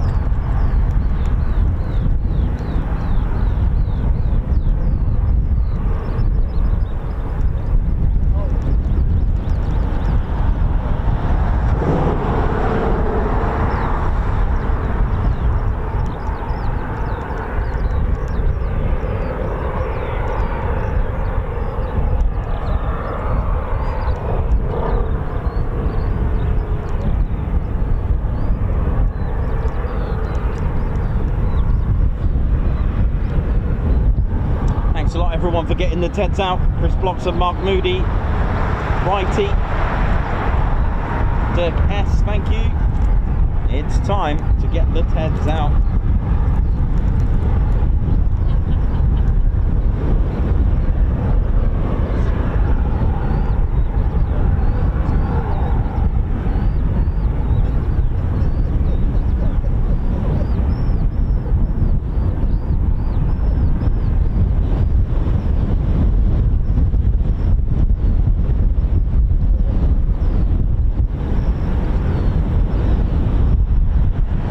Thank you very much. Neil G, NG Auto R, how you doing? Alan Gates, oi oi, Gucci Man, Dave Earl, Mark Riches, Davey, oi oi, Andrew Porter, oi oi, Stuart Skeggs, Christopher Carr, Steve Evans, oi oi. Nice to see the green badges on here. Babs Art, Chris Bloxham, Nick B, Mark Moody, Margot Baxter, thank you very much for getting the Ted suit. Robert Owen as well, thank you. Hope we're all good. Mark Keynes and lots of you. Some of you getting the Reggies out.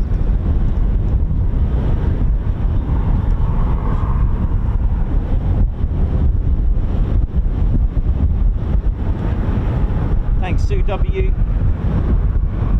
Dr. Soda, oi oi to you, hope you're well. Peter Atkins, how you doing? Hope you're all good. Thanks very much. Nathan Williams, first time on the channel, love it. Nikos, thank you very much. Daniel G, oi oi, Sammy B, Christine Barnes, Darren Pierce. Hope we're all good.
how you doing?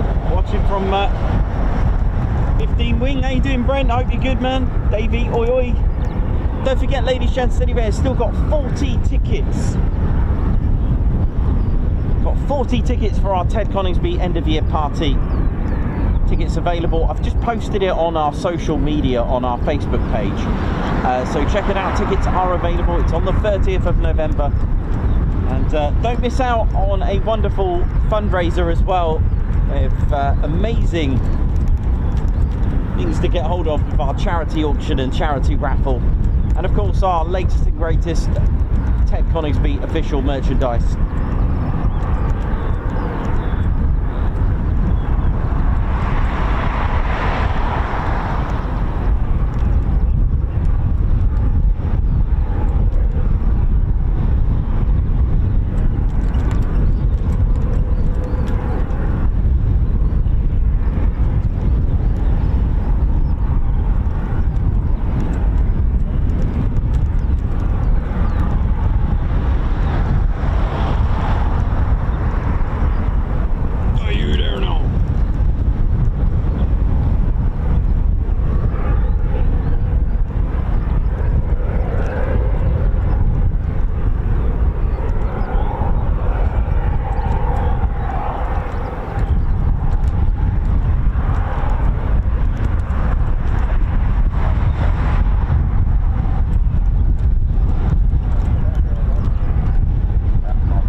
Ladies, gents and teddy bears is coming out, and we'll be using what's called VFR, visual flight rules, which you get on lovely, well, clear weather like this anyway.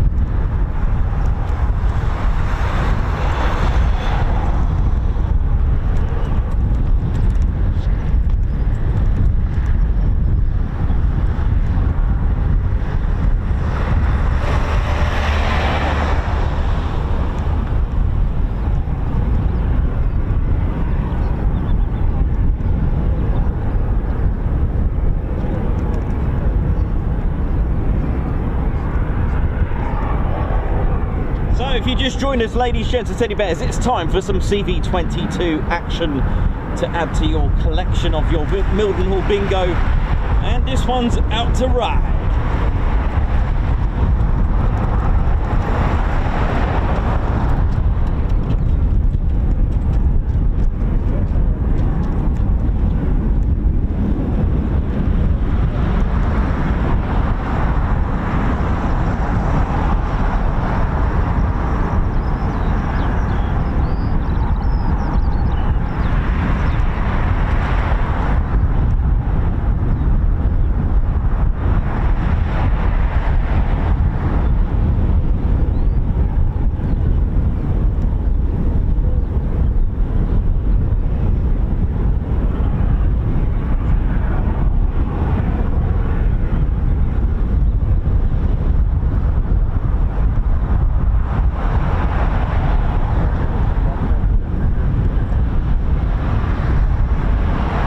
So if you look at the one in the middle, that doesn't have the covers on.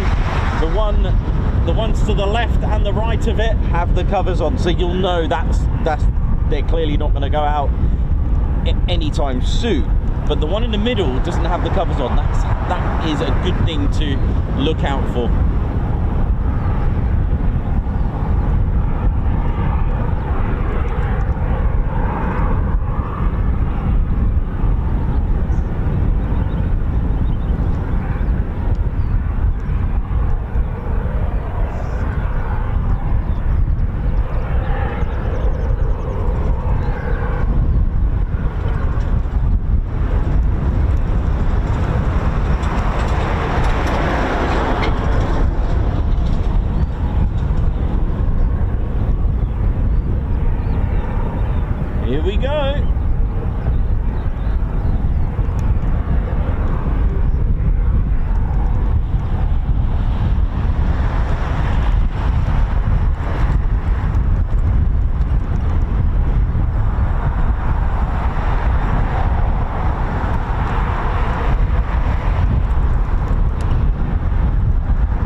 So part helicopter, part aircraft, aeroplane, sorry, gives you that speed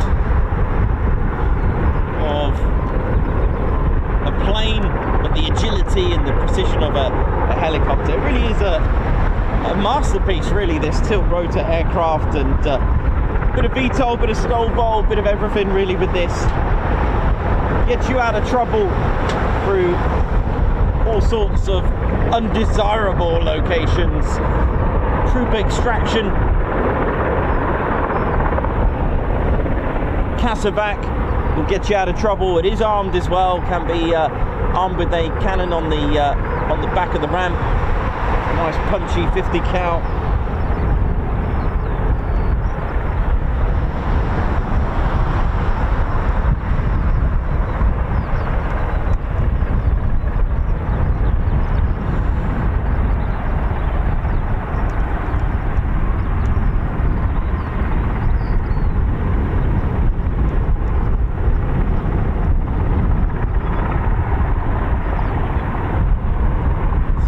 Operated by the 7 Special Operations Squadron.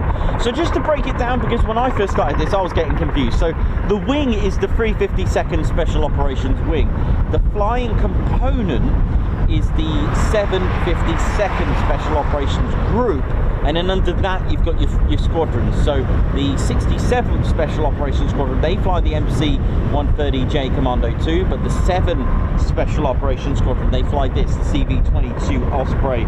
Special Forces Special Ops Squadron is part of deploying or extracting troops from hostile, sensitive or otherwise undesirable non-posh locations.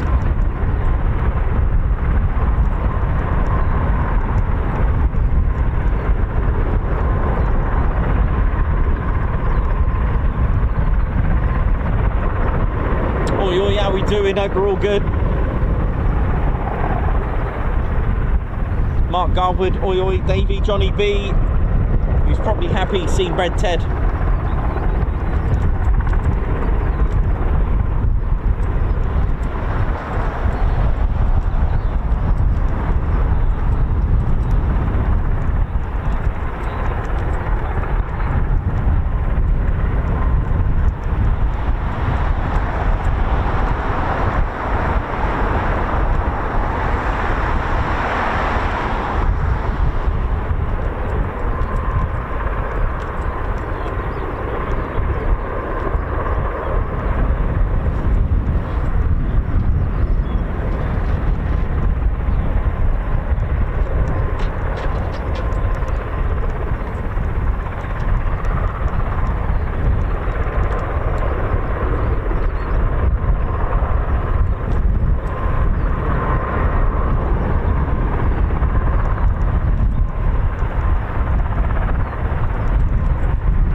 The squadron have also operated the MC-130H combat tail-on from RAF Lakenheath. They were once there, along with the 501st Combat Support Wing.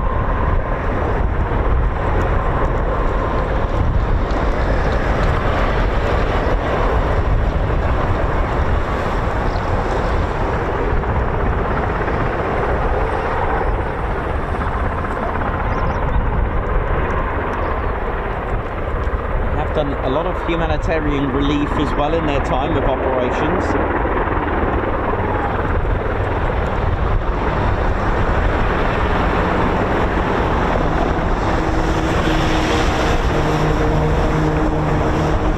The 7th Special Operations Squadron.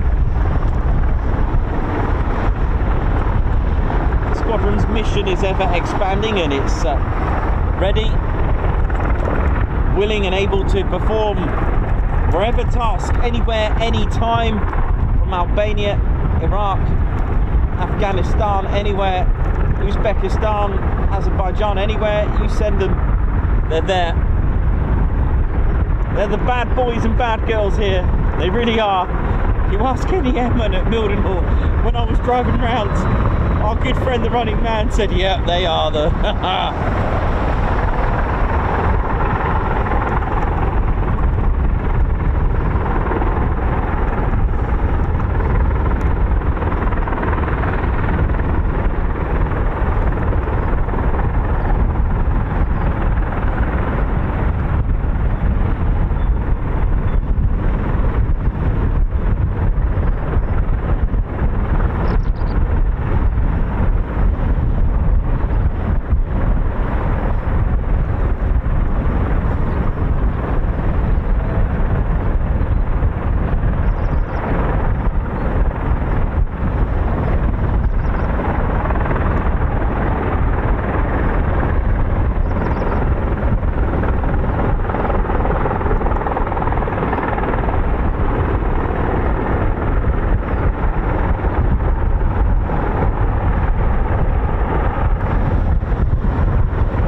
take off. Here we go.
so good to watch, aren't they? Look at them. Love that. You can almost get hypnotized by those rotors. Look at that.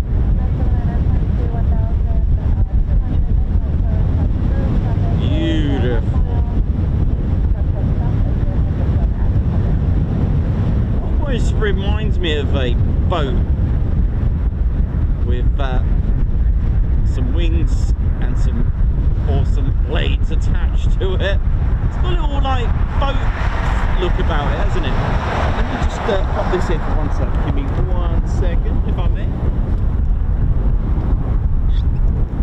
Now we may get a few circuits first.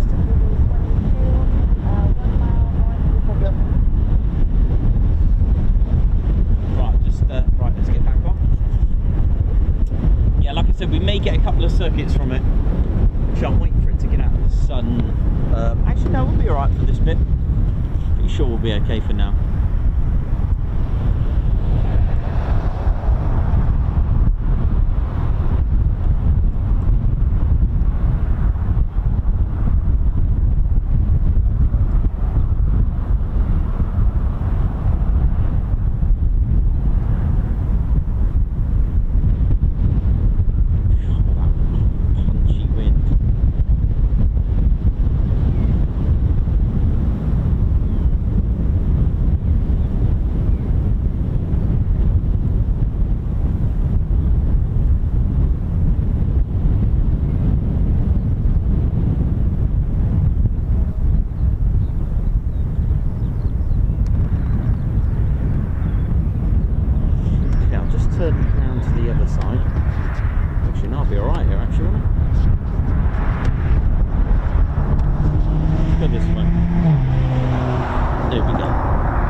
38 feet diameter, those blades, the rotors.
Get another circuit, you know, so let's get cracked on with it. I hope you're enjoying it, ladies, gents, and teddy bears. It's 13:17 local. Don't forget, it's Zulu time now on the NOTAMs, so don't get caught out. Always add an hour to the NOTAMs and timings that you hear. It's all Zulu.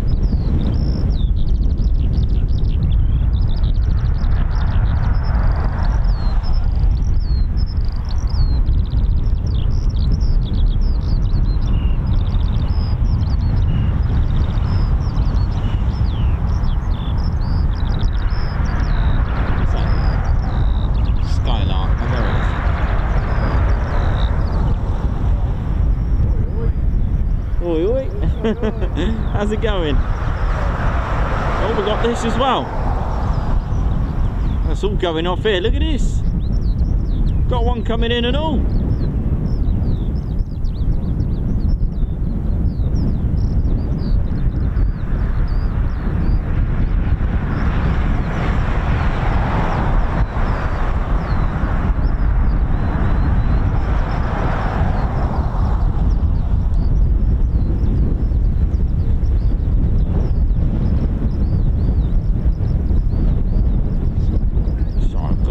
Position, the wind is battering me.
Next we have the CV-22 Osprey. So both aircraft operated by the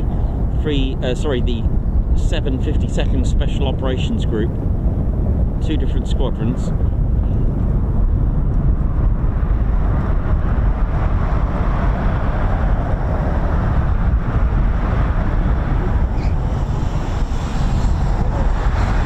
You can smell the rubber off those tyres.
many H-tails about, do you?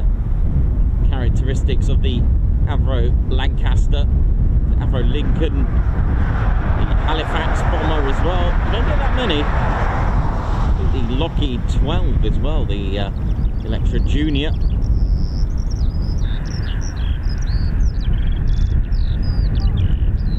trying to think of modern aircraft with a H-tail. I suppose the I think the Antonov had a H-tail as well, didn't it? What was it, the Antonov 225? What else we got? Just trying to think, A-10 Thunderbolt, H-tail? Or am I wrong?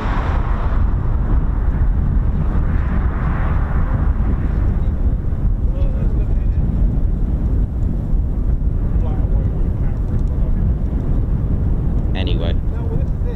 Tell you what, in the comments, in the chats, in the chat room, load it up with how many H-tails can you think of?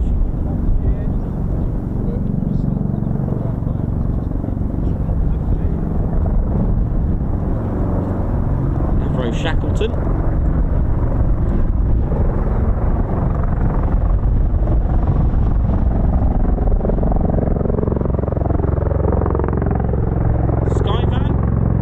Skyvan's got H-tail, hasn't it?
Isn't it? It can put you into a spell just staring at the Osprey's tilt rotor blades. Absolutely brilliant, isn't it? How are you getting on with the H-tails? How are we doing?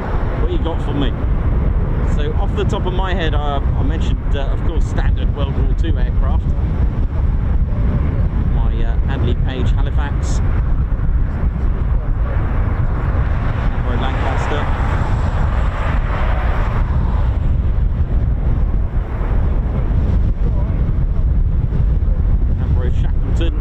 Avro Lincoln.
one Special Operations Squadron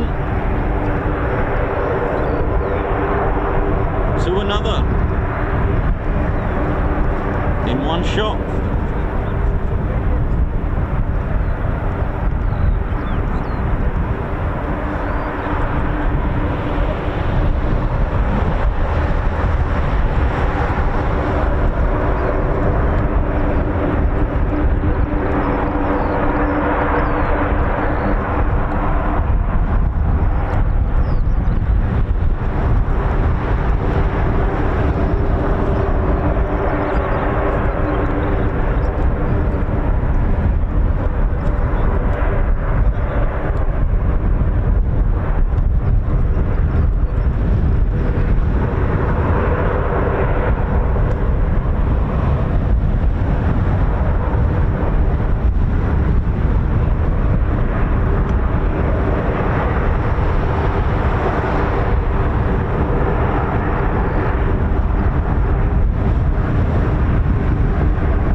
Just looking out the window, la la la la la, doing the washing up, and then suddenly the KC-135 taxis past.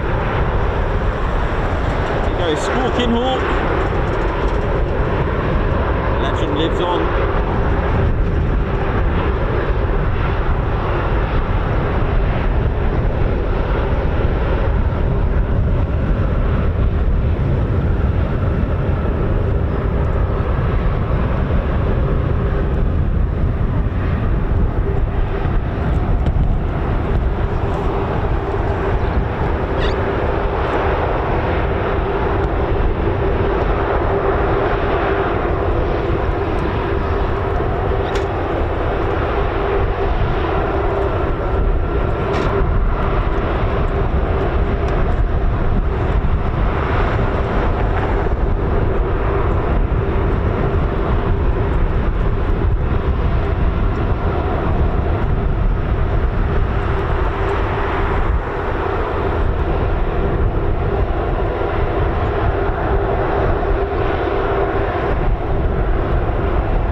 God's March, man!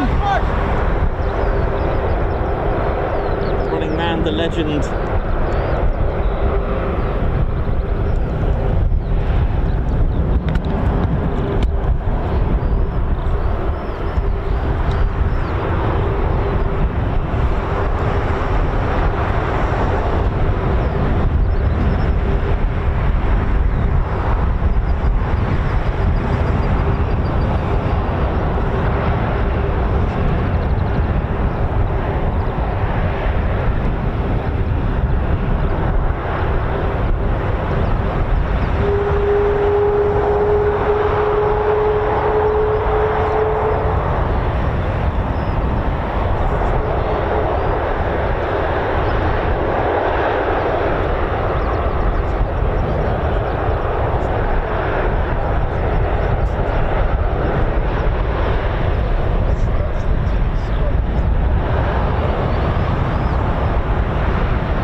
Gonna miss that, did you?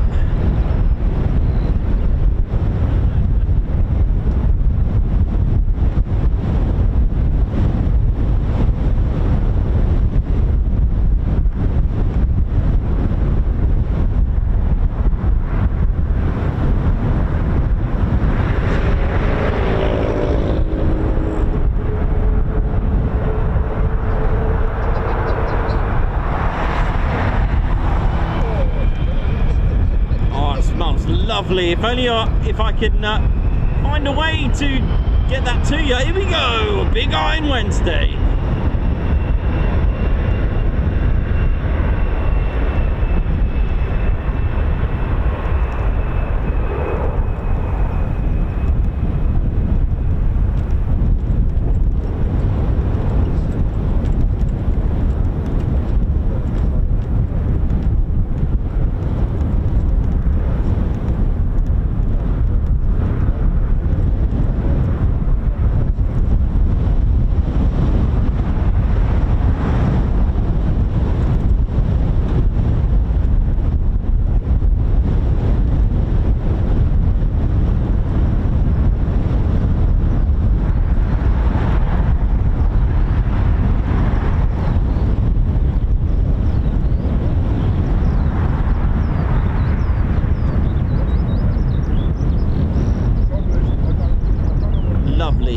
Lovely departure. Great to see the square D and the nose art still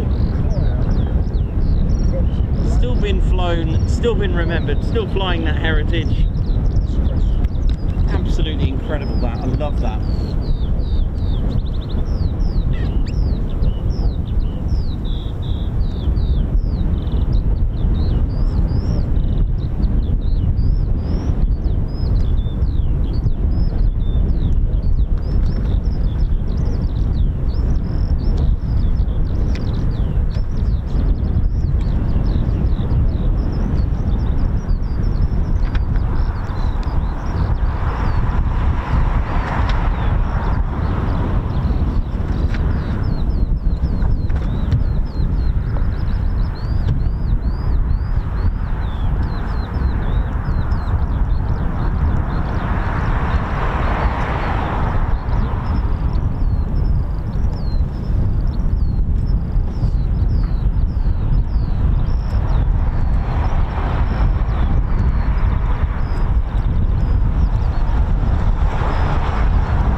cool, do you? Thank you. What's your name, Sam? It's a case box. Oh, okay, mate. Yeah, nice one. Let's have a look. Whenever you put one up, I always find Oh, that's great, man. Thank you. Yeah, man. I appreciate that, man. That was really cool. Yeah. It's been challenging up there, man.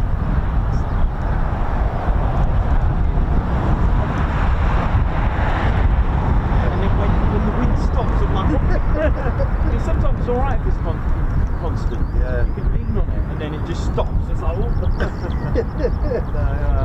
Oi, you alright? How you doing? Okay. Good, yeah. Good. Good. I've got other bits and pieces. I've got patches and things like that. Oh, right, okay.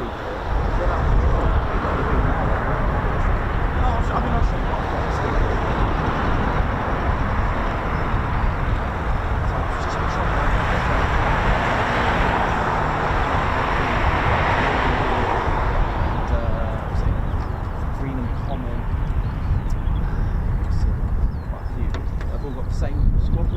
Station badge just because of support command when they move into and Alconbury, yeah. Yeah, Alconbury, yeah. So I've got, I'm just going to pop them here for a second. I'm just I've got the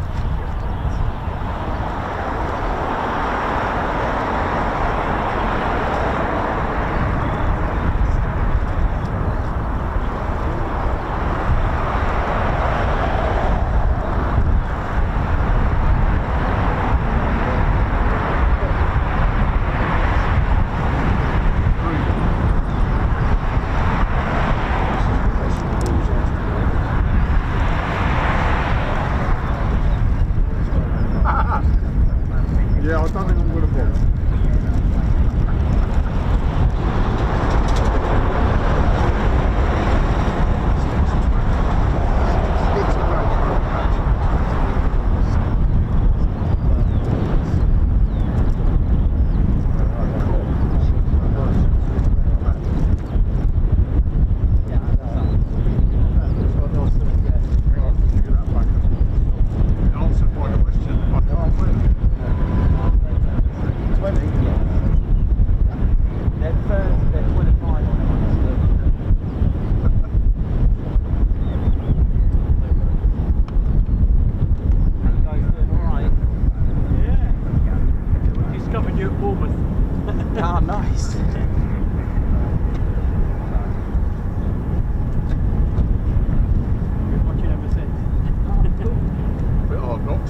Very difficult, very addictive.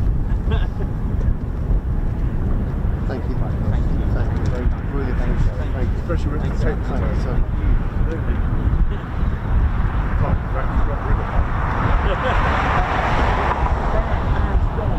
Hey Ted! Here he is! Hey, I'm gonna message you. Yes. I'm gonna try and get you on base one more time before our PCS out of here. Oh man, nice so, one. shoot for May, mid-May, can you open it up for me? I can do that. Love that guy. He's got enough that guy. You're on base before he sorts it out. He's a legend. Oh, you did, yeah. Just such a nice guy. I mean, he just showed me round and told me all the little bits and pieces that allows me to talk a little bit more detail. So what all the things mean and what all the bits and pieces are, what all those things there, whether you want to go bowling, it's over there. And, and I got right across. And then these things here, these little machineries, I don't know if you see them. You know the big white building?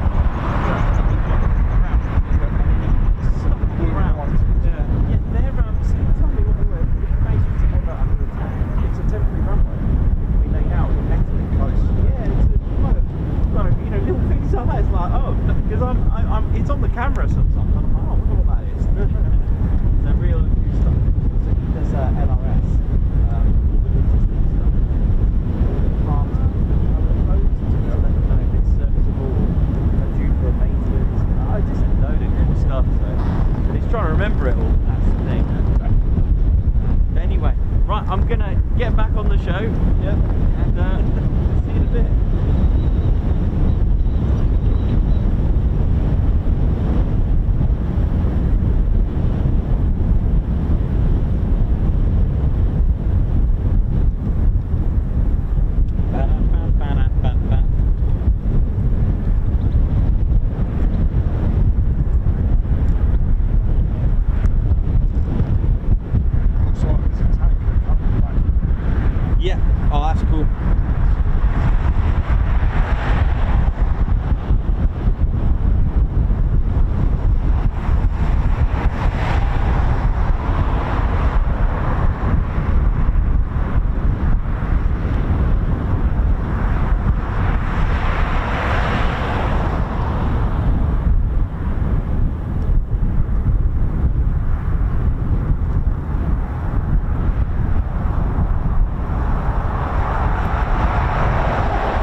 So yeah, ladies, gents, teddy bears, what I was gonna say to you is the square D. Hang on, let's have a look. Maybe I was trying to get you because I can't. Do you know what? Silly me. I can't remember all of them. There's this one base. Now, if you have a look at the square D. Hang on a minute. Give me a second. Now, I don't think we're going to be that intrusive if I just. Hang on. There's no airmen around, is there? There we go. So, as we mentioned, you've got the. Now you've got the. Let me just get a focus on that. So you've got the square D there. Now, can you see the station crest, the Mildenhall there? Now, there's. I'm going to tell you a little secret, which again, our fans of what's going on here. The wind is actually blowing the. There we go.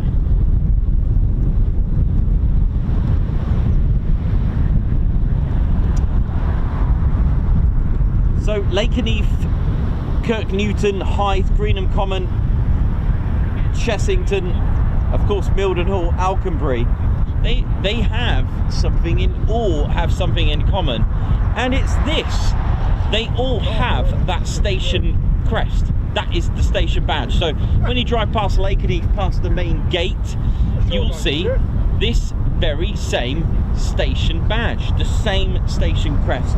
Now this is literally, spot the difference. Well, there is one minor, or shall we say major difference, but you may not spot it at first.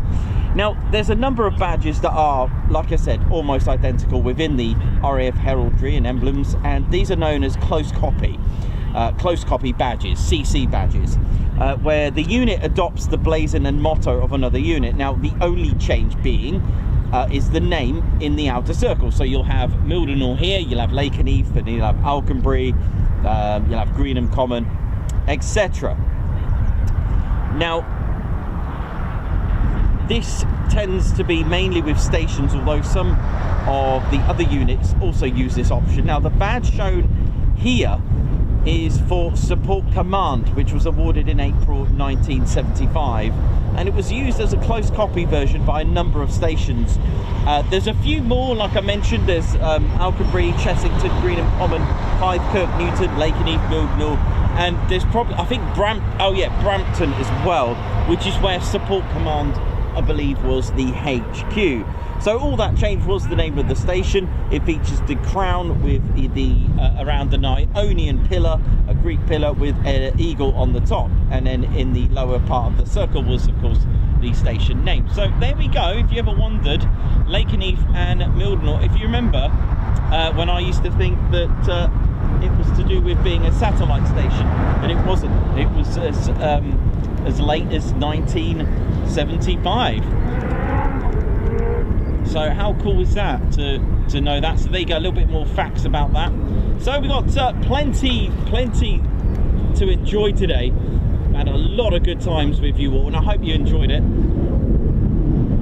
Welcome to the Ted Coningsby channel.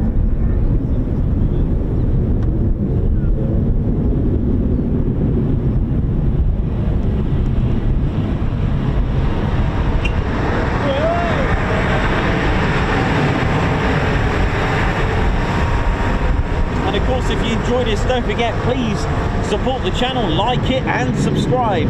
Do the checklist, because subscribing really does help. If you enjoy it, you subscribe. If you've subscribed, when you hit the like, it causes a bit of a buzz. Well, YouTube will recognize that if all our subscribers like it, then it may be good for other people. So hence, now and again, we hit the jackpot within the minefields and mazes of the algorithms of YouTube, where sometimes we get recommended. And well, oh, PFO, hang on, we got PFO. From this angle is going to look pretty cool, isn't it?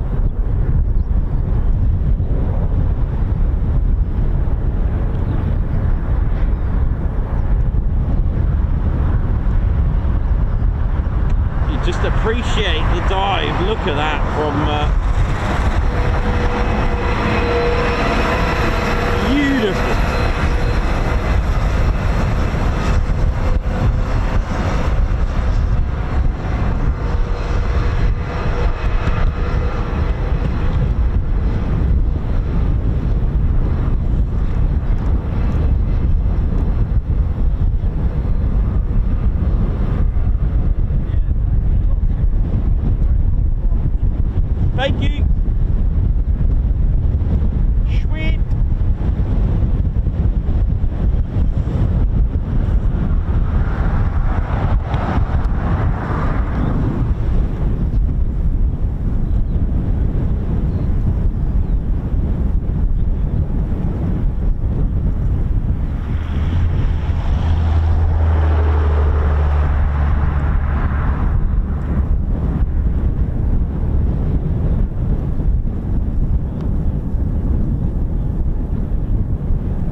landing.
What a day we've had, right?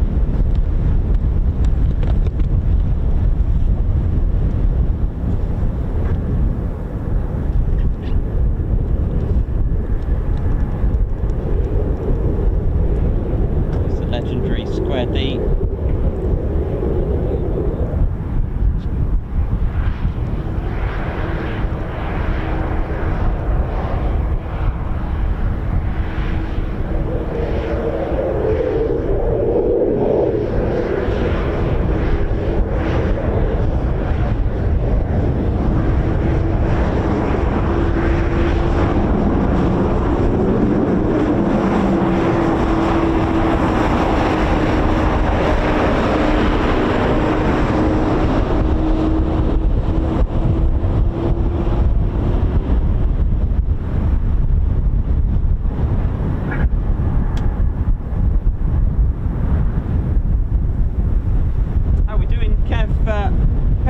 Alex Black Cat, Julie Beard, how's it all going? Chris Cart, Margot, Mayhem Marshy, Wiggles Way, Christopher Carr, nice to see you all on here. Hope you're all good and an oi to you.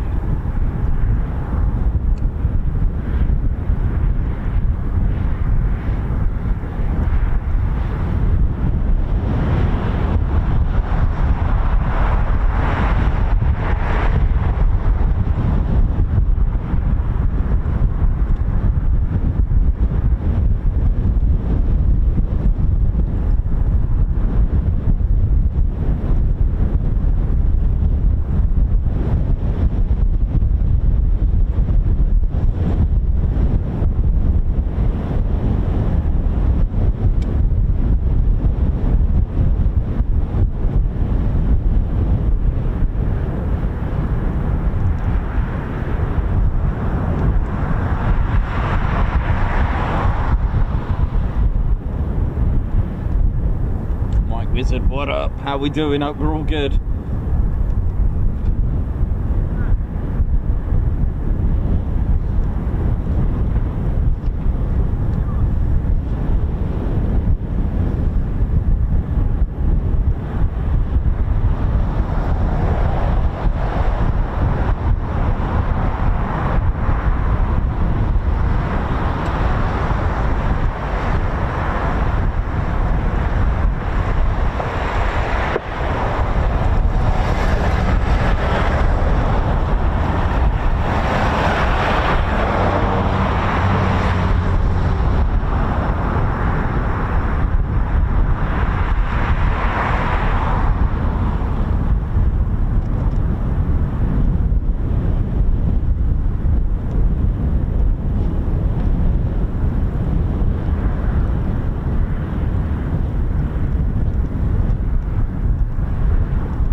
Really windy conditions, Ted's just had to literally go bare.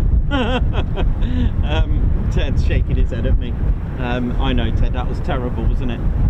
Thank you very much to Andrew Porter for a super chat. Thank you so much for that. Or super sticker, first of all. And Rob D, celebrating 2 months, still here, LOL, thank you very much. And a super chat from Andrew Porter, Guards March to you for another 1k likes. Oh yeah, thank you so much. A Guards March to the Mildenhall's legend, the wonderfully named Running Man. Thank you so much, man. Thank you so much for being a legend. RAF Mildenhall's Running Man. Andrew Porter for Nikos putting up with the wind. Thank you very much for another super chat. And Colin Patterson as well, a little contribution towards tea, salmon and Stream Machine Fuel. Thank you for that. That's really nice of you. Thank you. And congrats on 87k subs. Thank you so much. It's incredible. Andy Haynes, a member for 19 months. Thank you so much. Guards March. Thank you very much. Been a member, Rennie Guessing, 23 months, almost 2 years. Wishing you all a very nice day. Thank you very much.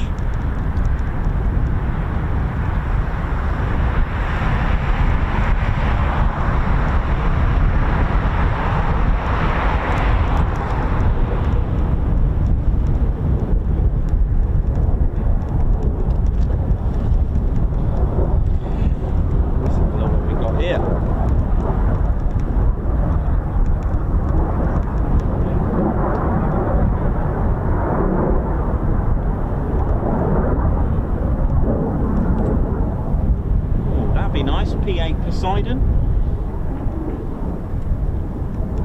Okay, it's dropping 24,000 feet. This could be good. This could be good. Right, hang on, hold on to your berets. We could have.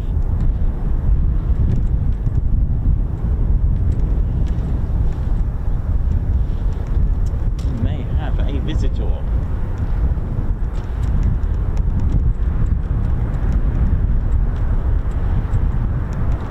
Descending.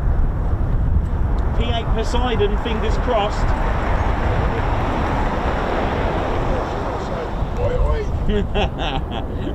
Oh yeah, US Navy one. It's just below Sheffield. It's descending 24,000 feet.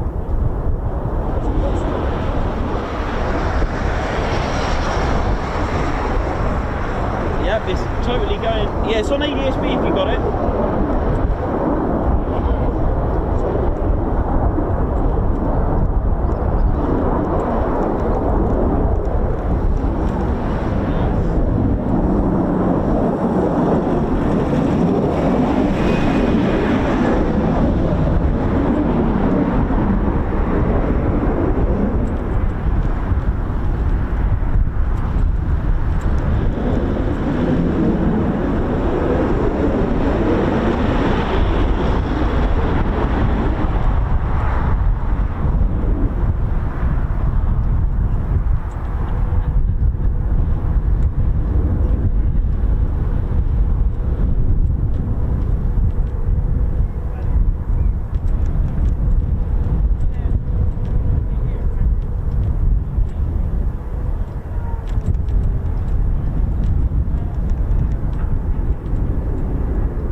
you'd imagine at 20,000 feet that it could come here.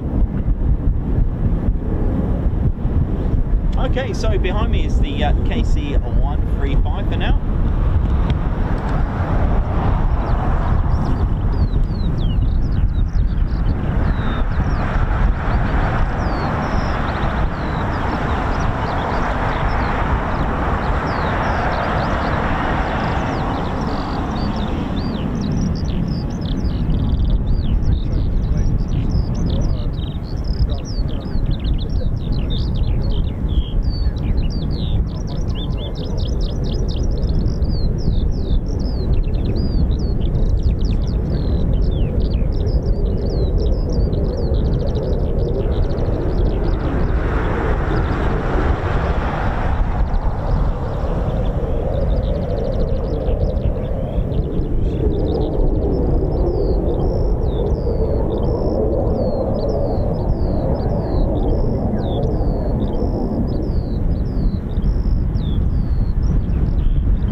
Awesome, man. I love stuff like that.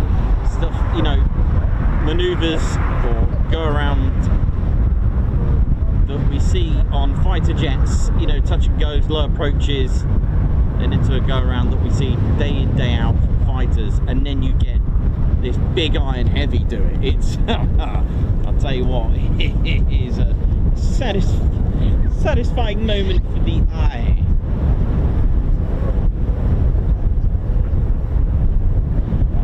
Where's this P-8? Is it coming?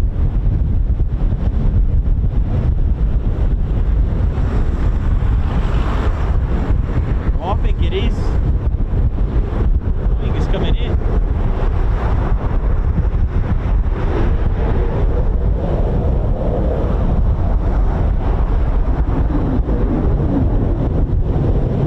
Look, that wind has got to go now. Come on. I don't even know what it's like tomorrow. I hope it's not like this tomorrow. It'll just be disastrous.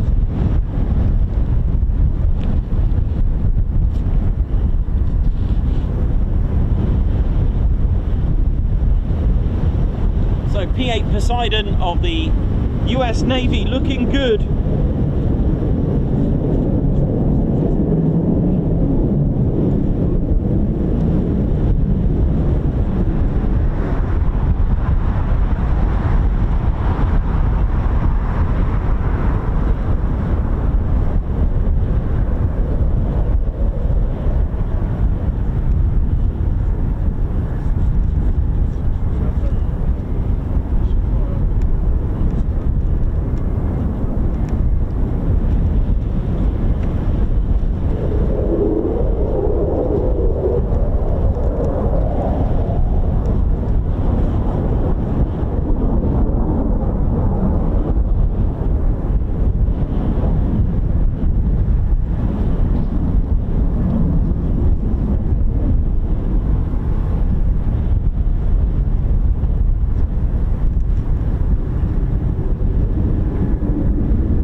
Looking good for Mildenhall, that P-8. Oh yeah. It's coming.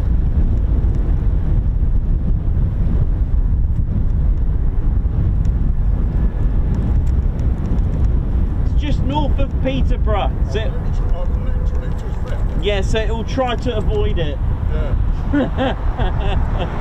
Yes, it's just north of Peterborough at the moment, the P-8.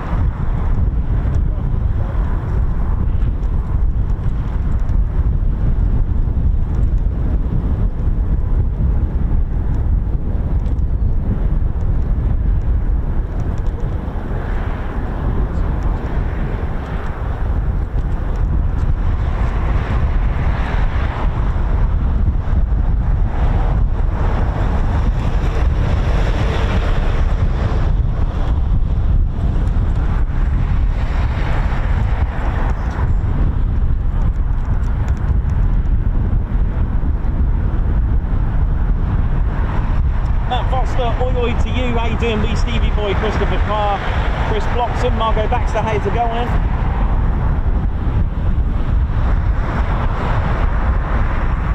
Looking good.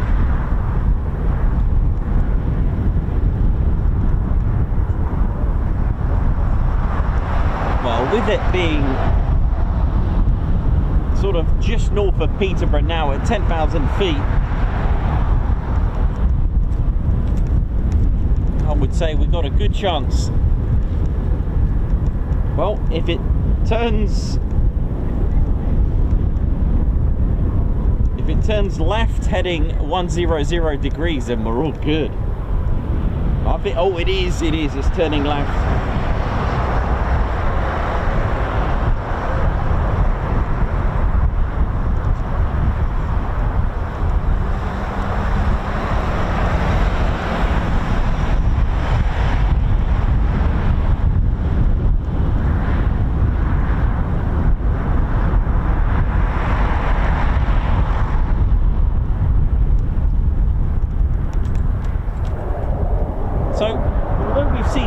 Navy P-8s stationary at Lossiemouth and here, then this is our first time we've seen it actually fly. So we've seen P-8s of the Royal Air Force, but not of the US Navy, so this is pretty cool.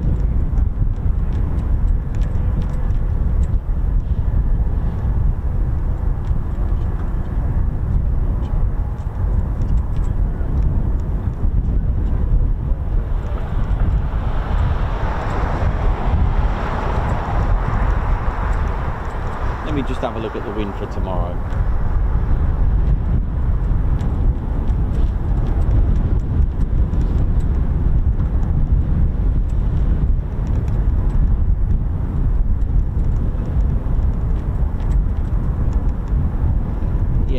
Yeah, it's quite windy tomorrow as well, but not as bad as today. Hang on to your berets at Matthew. Goodness me, 30 miles an hour winds tomorrow, and I think it's windy about 25 miles per hour like this today as well there.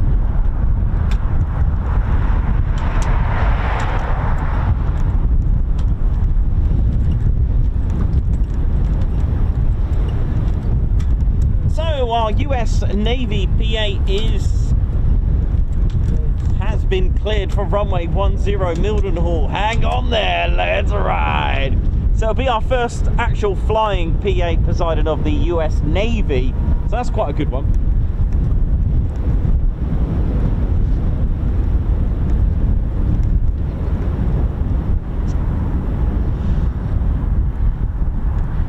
That is.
on the KC-135 now, just back to the landing lights.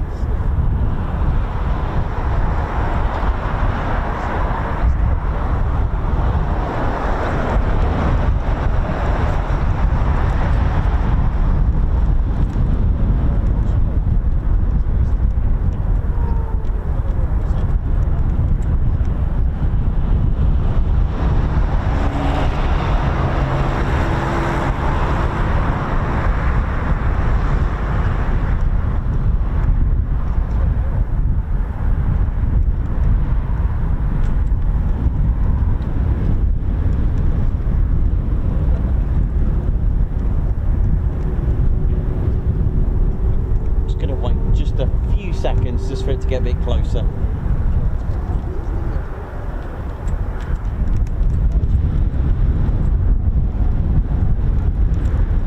So the P-8 just behind it.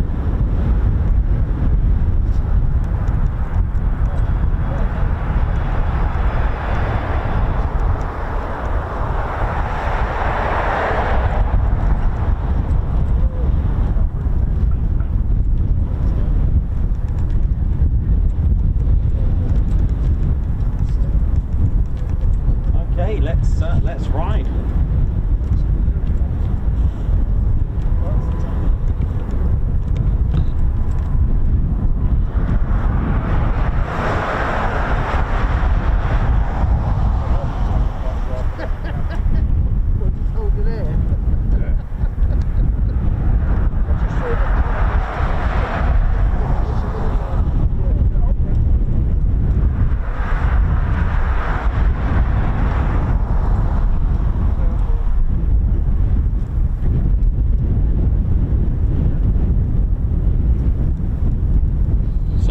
This is our KC-135 first of all.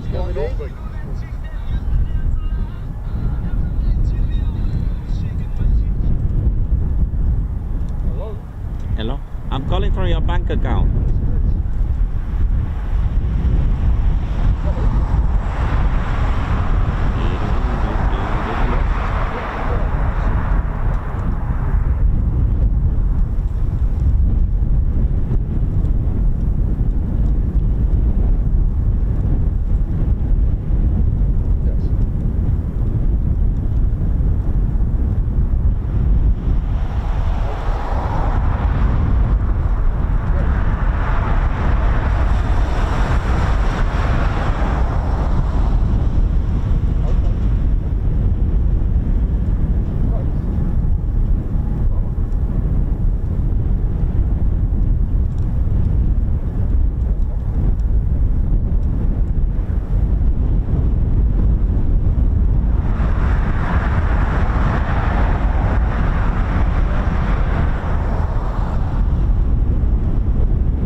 ADSB just quickly, 1 second. I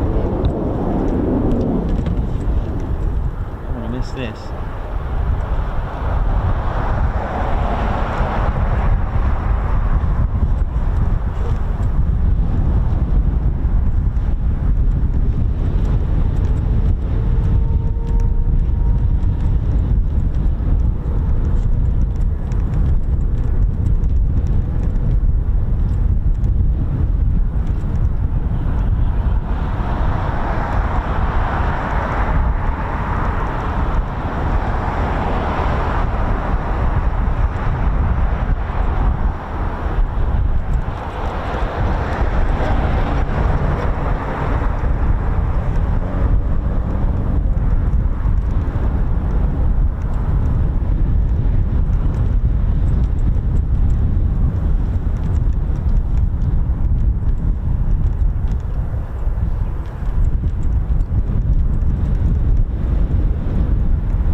moment.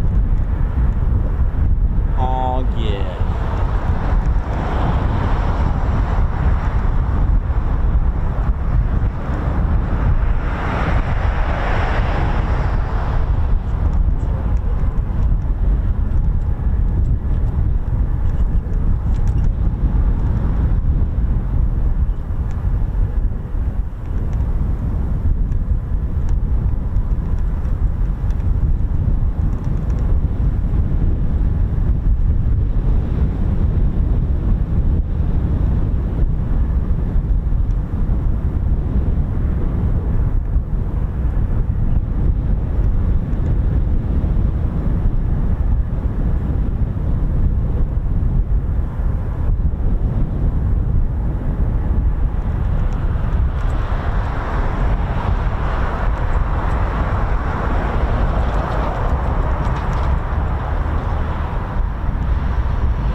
So here it is.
P-8 Poseidon live on the Ted Reggie channel. You know it is.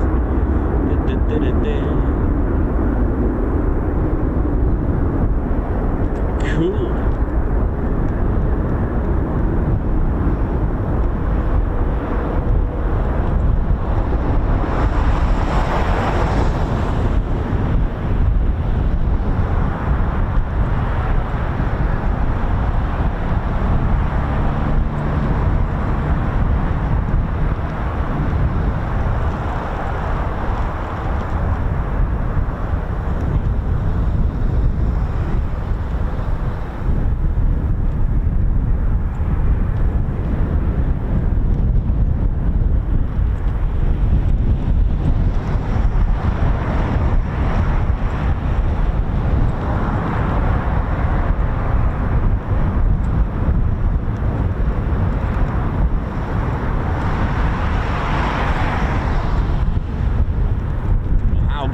ladies, gents, teddy bears, P-8 Poseidon, US Navy.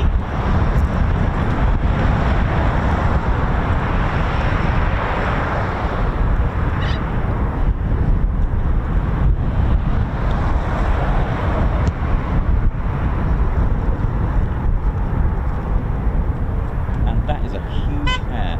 Oi, oi.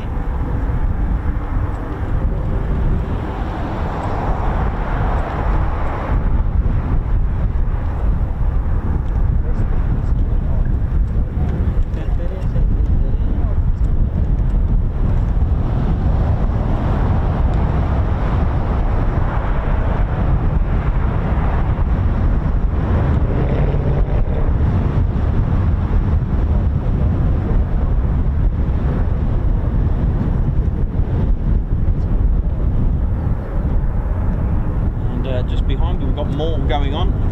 Hang on.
this is turning out to be a wonderful, a delightful day of marvellous plane spotting.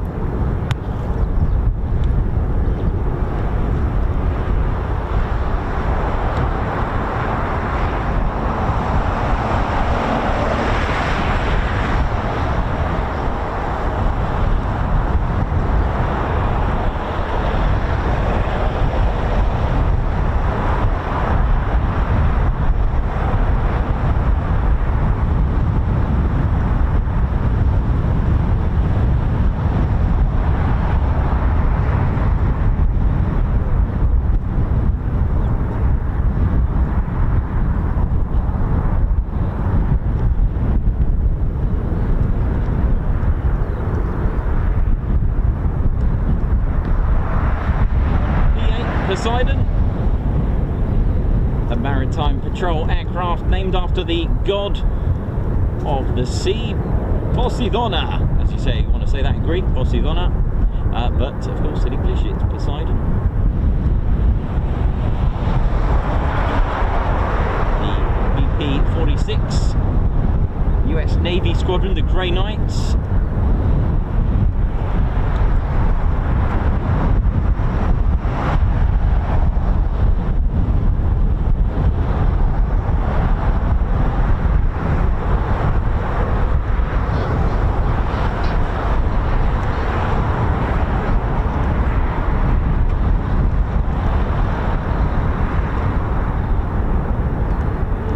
Cool to see that, isn't it?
£600 of thrust in each of these CFM engines. Oh yeah.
That wind just knocked my balance right out. Oh, wait, what another one?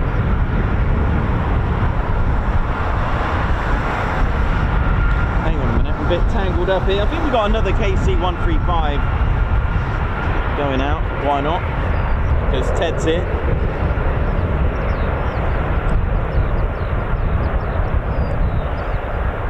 So as we mentioned regarding the support command,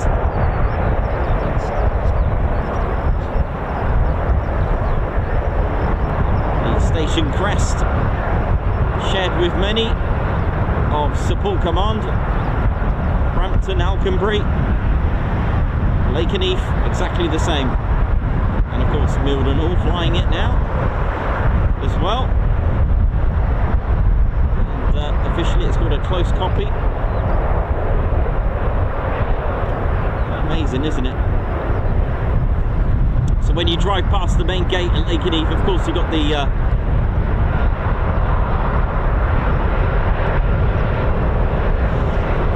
you've got the 48's badge, but you've also got RAF Lakenheath's station crest, which is this. It's exactly the same.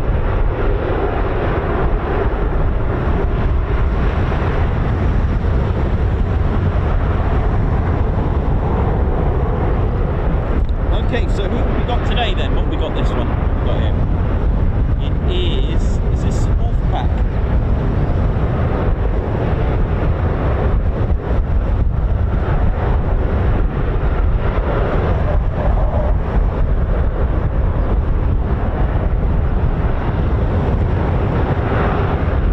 No, it's not Wolfpack.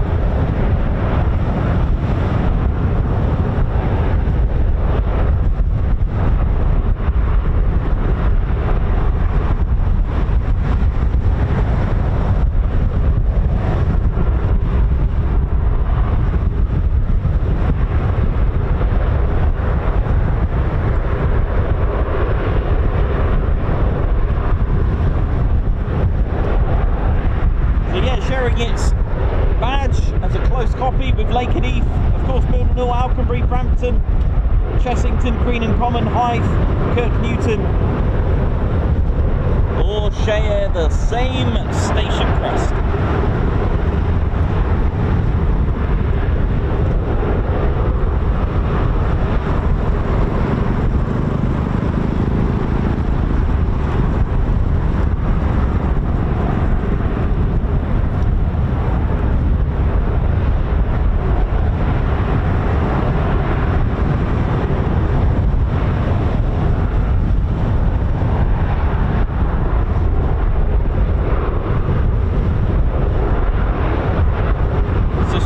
Savage. Not what it says. Cool.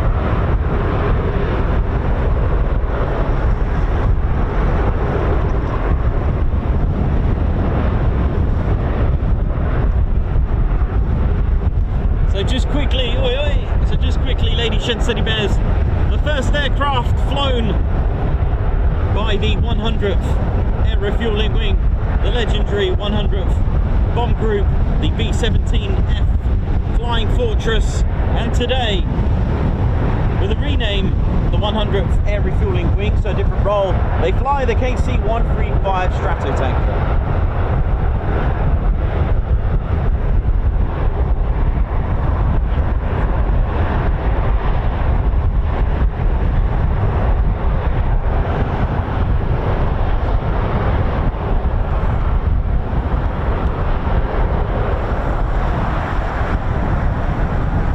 I forgot to tell you actually, when the 100th Air Refeuling Wing finally came back near Dis, so near RAF 4 Babbitts of Station 139, this was one of the reasons why they were honoured to fly the Square D, as it was so close to their original home.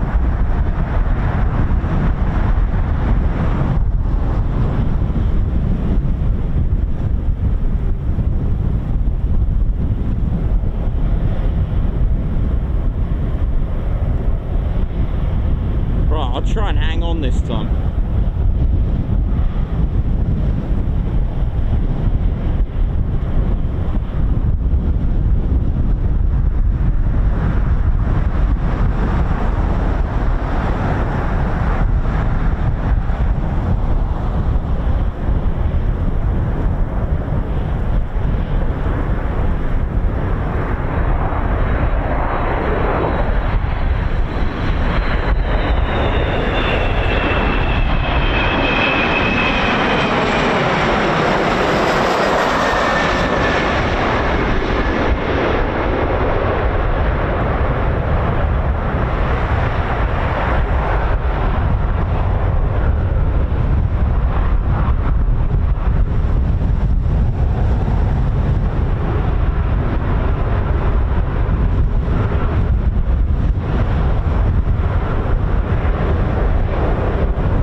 got the D there. That's what I was aiming for.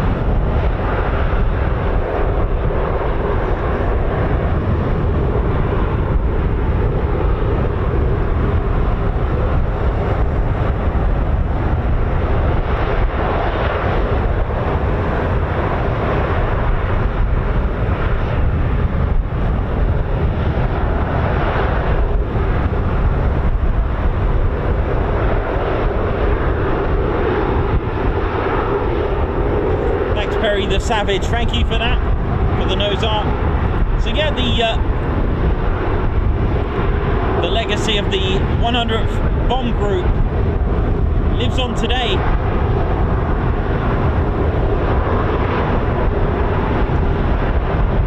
They were strategic reconnaissance wing as well, the 100th, and then finally they arrived here in 1992. Their current role, the 100th Air Refueling Wing. So the Square D was flown on their B-17s, ladies, gents, teddy bears, at Thorpe Abbots. Not far away, about 20 miles from here. Station 139 was originally going to be an RAF base for a satellite station for RAF Orem, but with the oh, that was a good shot. Oh, that was a great shot. But with the expanding mighty 8th, they designated it for US Army Air Forces. So the mighty 8th had 3 shapes on their aircraft.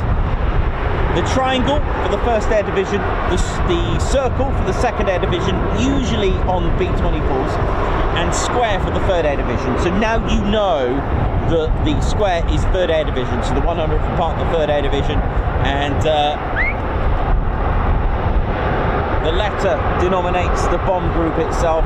There isn't really a formula, you just have to learn them all. I can show you some good graphics of that, which I draw.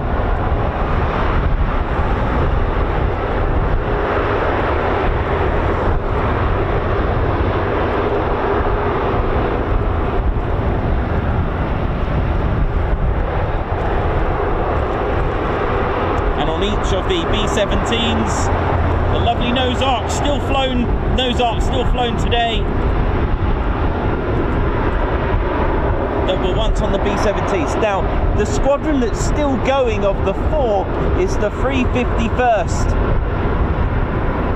Air Refueling Squadron. So at Thorpe Abbots in 43 we would have had the 351st Bombardment Squadron Heavy, H for Heavy.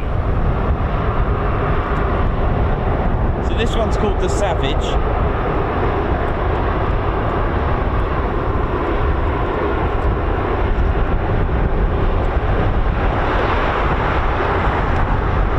So again, 1943, their first aircraft, the B-17F Flying Fortress. Beautiful.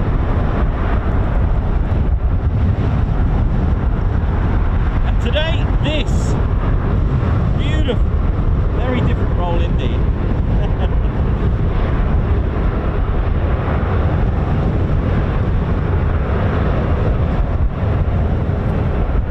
And of course, one there and one there. All right. So nicknamed the bloody 100th, the legacy lives on.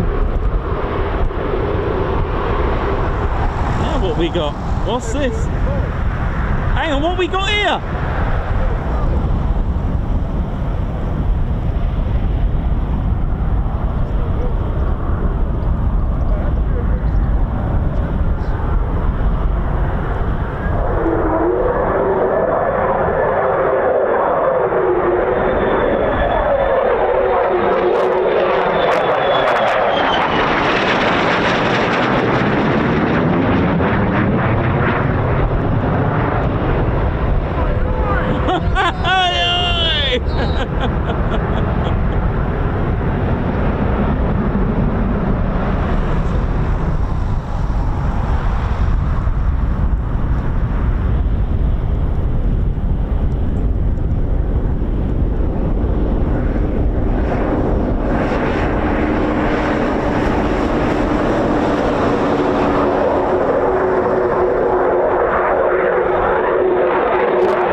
F-35As to throw in the mix. How's your Mildenhall bingo going at home?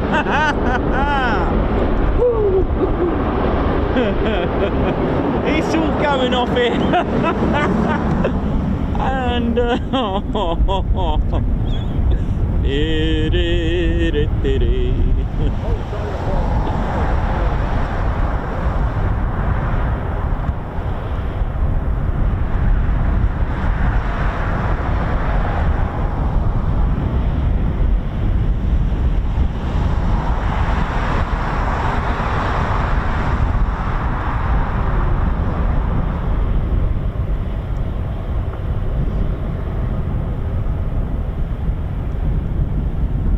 I think Ted's made the call, hasn't he?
There goes 1 hour for movements here at Mildenhall.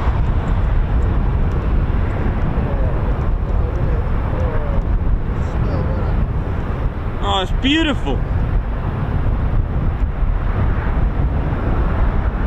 Eau de Aviation by Paco-Rabanne.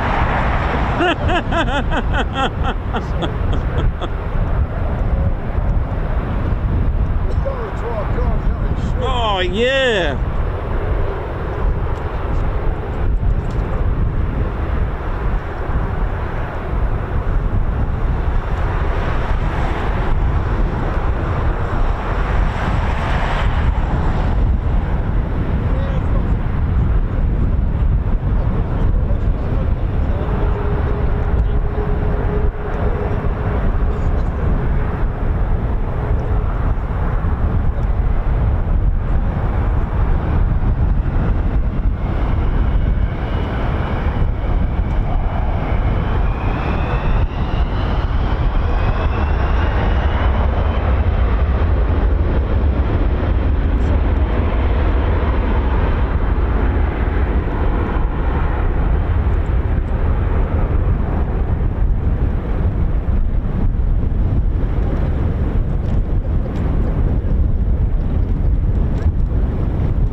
Nice one, Ted, for that.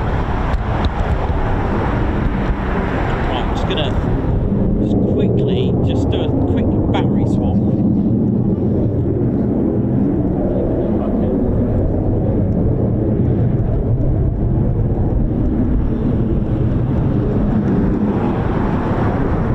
What's that? Is that the Osprey behind?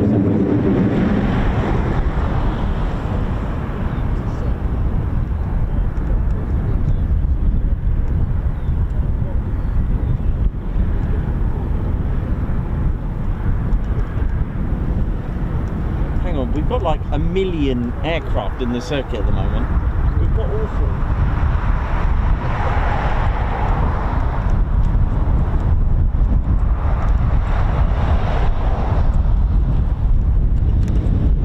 There's like 3 KC-135s and the CV-22 Osprey RTB as well. What is going on? And we'll just keep going.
in motion.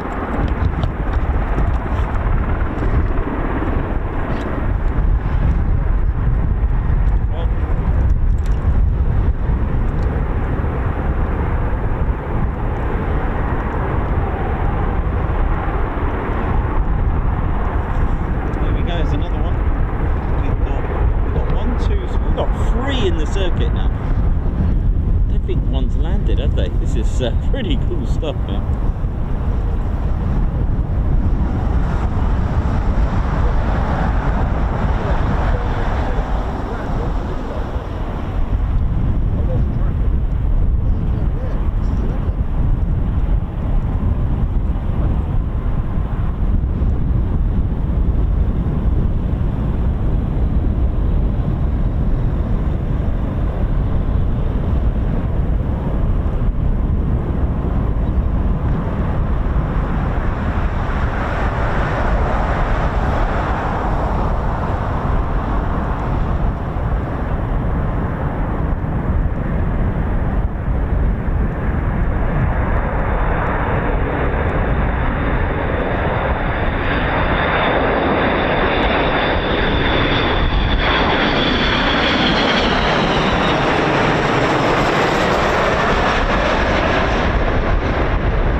Send it. Hey!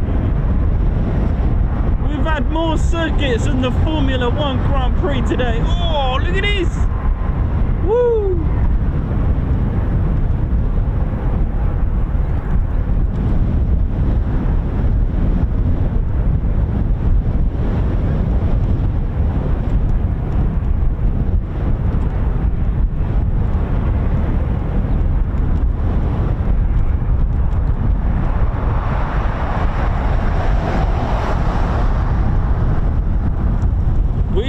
Wheel them in, everyone's a winner. Here we go, look at this is like amazingness.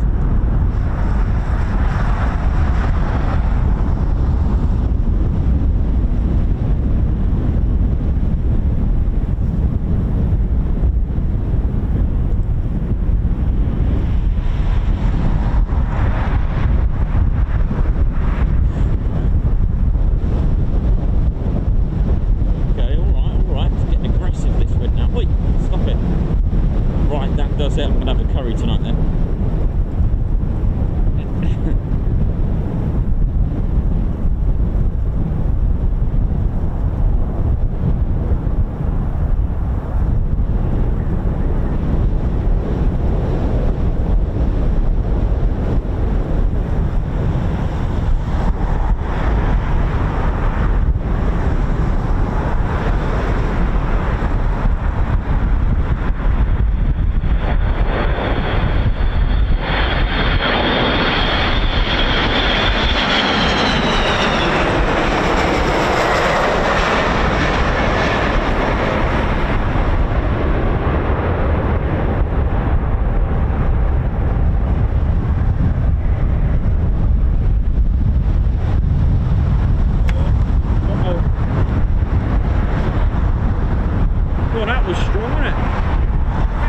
Open. Hang on, ladies and gentlemen, give me 1 second. I'm gonna have to adjust the door. Oh yeah, it's got like the broom there, not to shut it. Is there a broom there? Yeah. Yes, it's got the door to actually close it. Yeah, thanks, man. Yeah. God, that was a bit scary.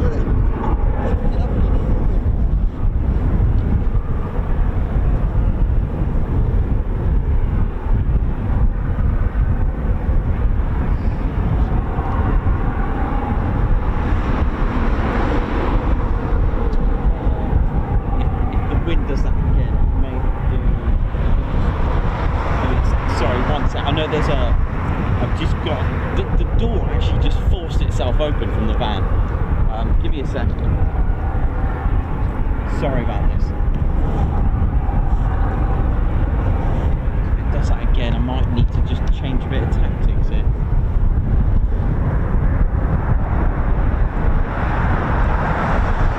I've got an idea though. Oh yeah, after this I've got an idea. Let's go for a wide shot.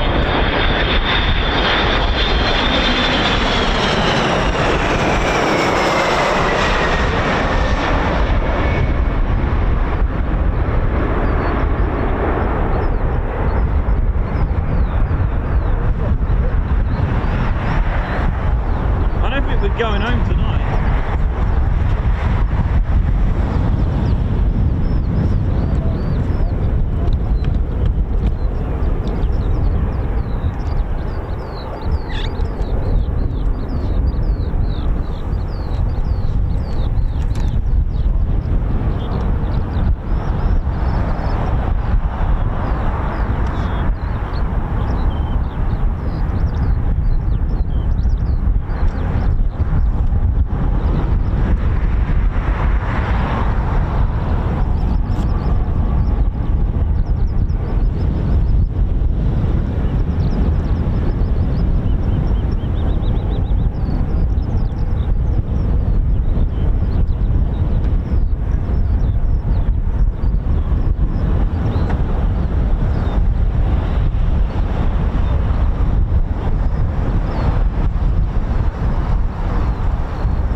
You alright, man? Not bad, yeah? Yeah, good. Good. Trying to stay on here. It's a bit windy today. Yeah.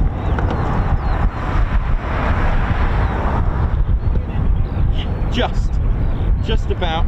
It's certainly been a challenge today, but it's been worth it.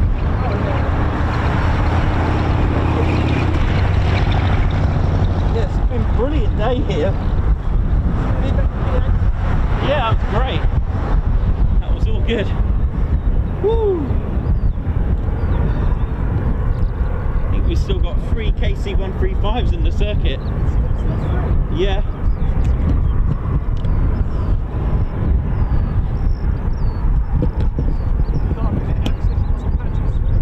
Oh, yes. Yeah, I'll see what these KC-135s are doing. One there and one there. Okay, well, that's what you're here for an hour or two. Oh, that's alright. I'll see you when I'm done. I'll be done in about maybe under an hour or something. Depends how long these are. Amazing. Yeah. Oh dear. See you in a bit, buddy. Cheers, man.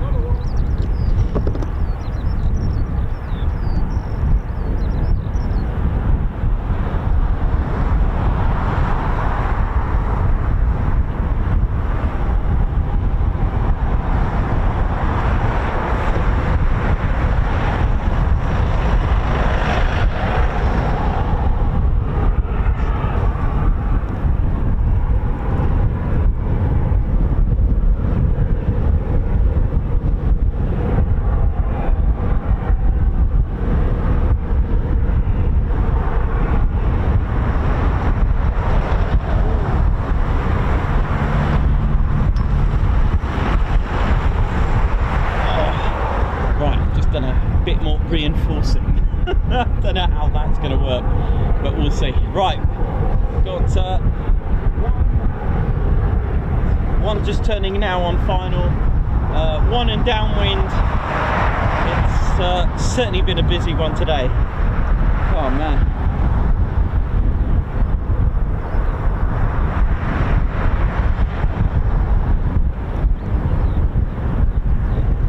And then we've got one quite far out. So we've got 3 in total. Here comes one of 3. Here we go. Woo!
teddy bears.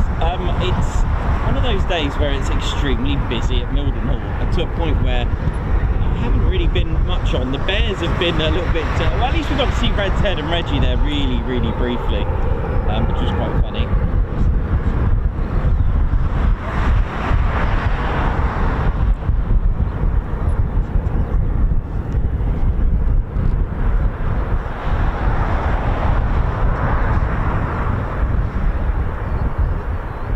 So the other one is just coming now.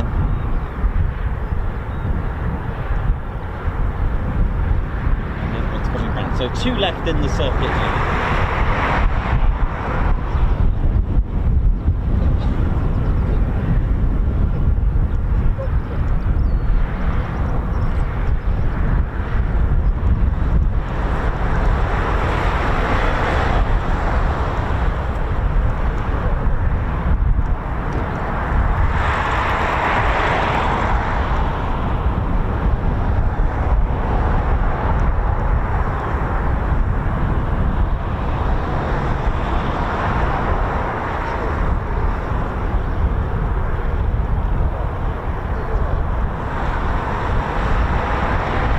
I hope you've all enjoyed it. It's certainly a stream we're going to remember. We've had F-35s, a P-8 Poseidon. It's been an incredible day. So the next one's just coming on now. On final, here we go. Will it land? Or will it do? What will it do? Will it request the option radar? Let's have a look. So you'll hear the pilot will call out option with tower, and that's literally at the pilot's discretion. An option to do various things, from go around, or a low approach, or touch and go, or the pilot might change mind and land. So they've got the option.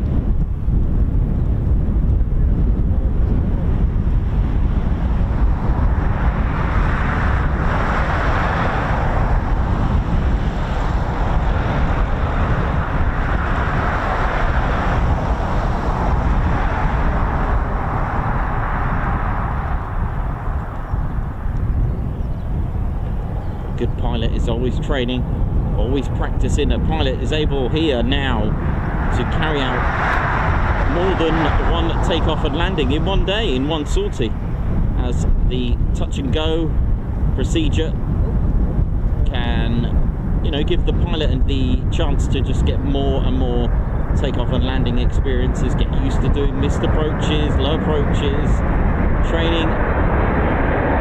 A trainee pilot perhaps on the day.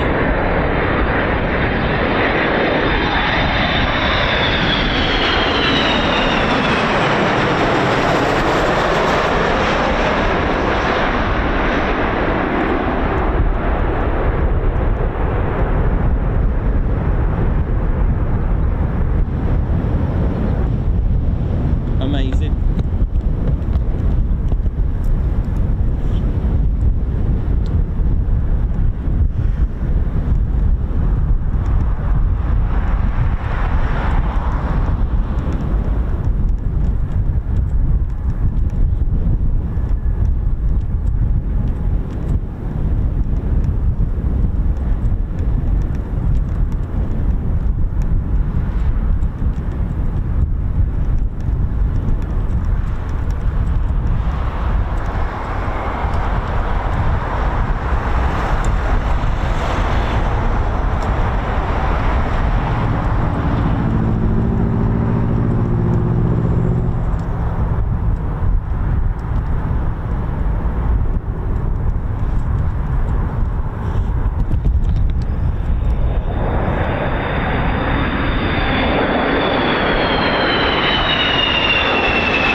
Salmon parfait from Orkney. organic with gold and caviar. A little bit of sapphire on my bruschetta.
What a day.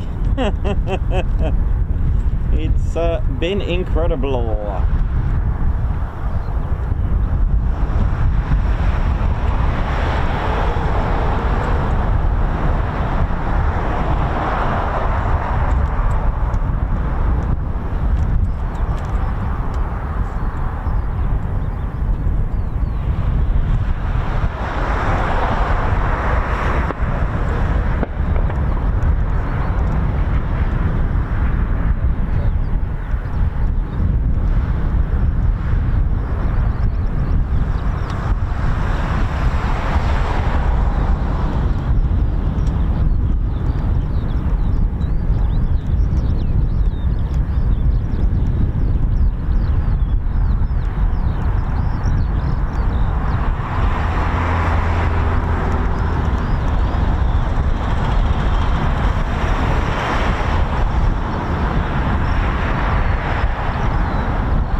Okay, here we go for another circuit. I think amazing, isn't it? What we've done today. It's certainly been a memorable one today. I don't think we'll be forgetting this one in a hurry. Even two low approaches from F-35As from our neighbours over the road at Lakenheath.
everywhere today, aren't they?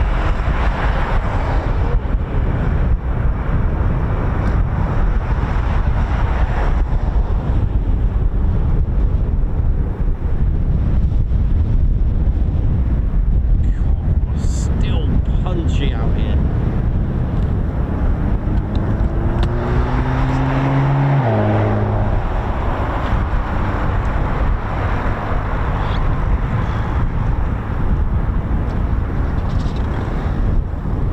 See ya.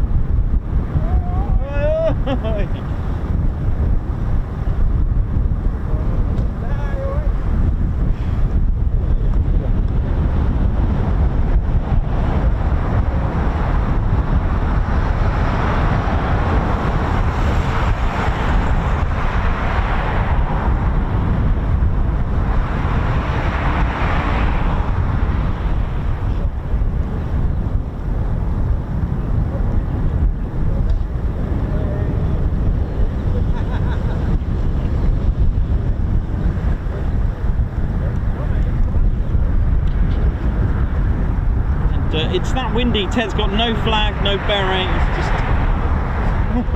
Muzz Mason, a high five and a port bump to you. Thank you for upgrading to our awesome Ted Coningsby Fighter Squadron membership. Thank you so much, man.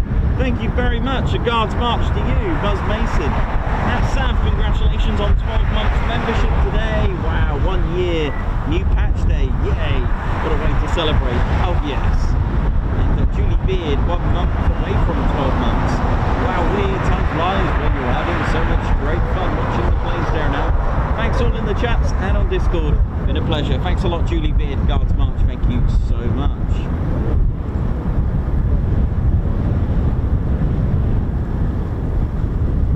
Careful, Ted, you don't go with the wind. You'll end up in the base, mate. Well, mind you, you'll be alright. Got all your passes and stuff, haven't you?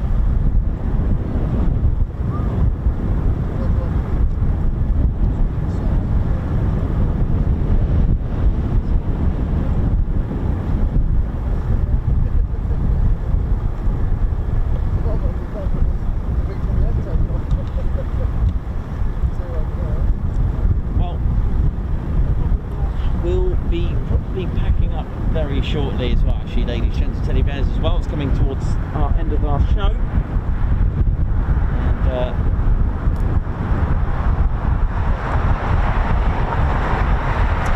just going to check see if we've got anything exotic coming in, just in case.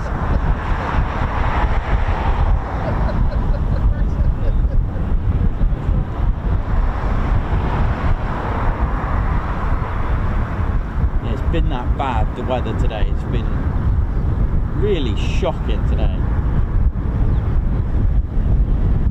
Not sure where Herky Bird is going. Herky 649, not sure about that one.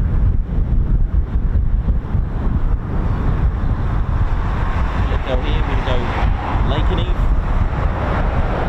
Good boy.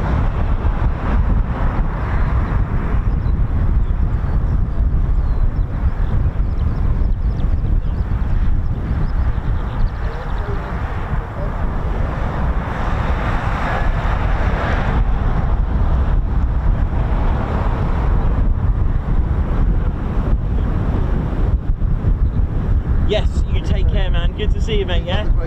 And we'll see you next week, maybe, or the week after, or... Yeah, I've sent you some pictures on your... Oh, you have? Okay, I'll check them out when I finish and get home, alright? Oh, lovely. Thanks, man. Thank you. Thank you. Bye, Clive. Bye.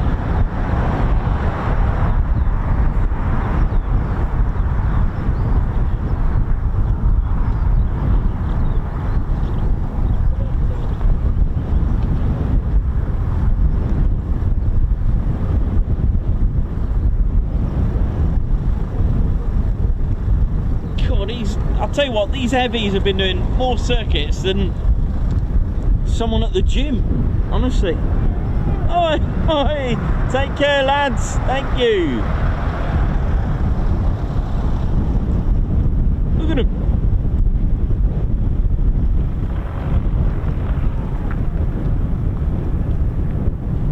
Who says circuits are for fitness fanatics and Formula 1 drivers, eh? Nah, never. US Air Force Usaf with Team Mildenhall bringing us some great action today.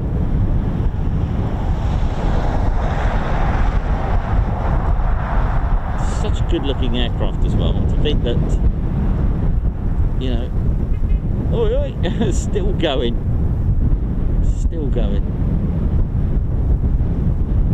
You know, from the 50s to the late 50s.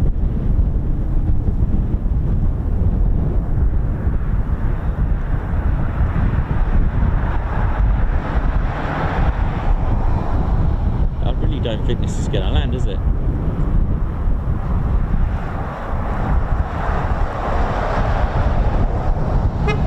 See ya!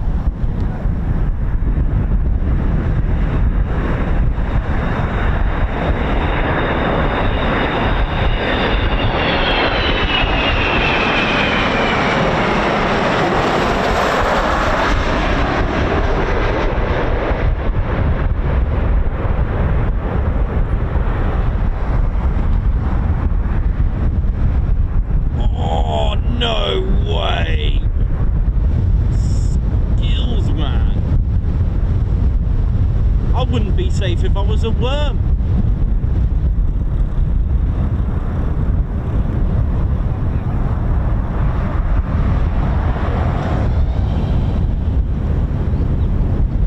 That was almost Buccaneer style, that, wasn't it? Come on.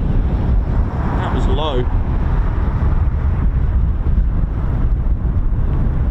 For a low approach. Skills though for that.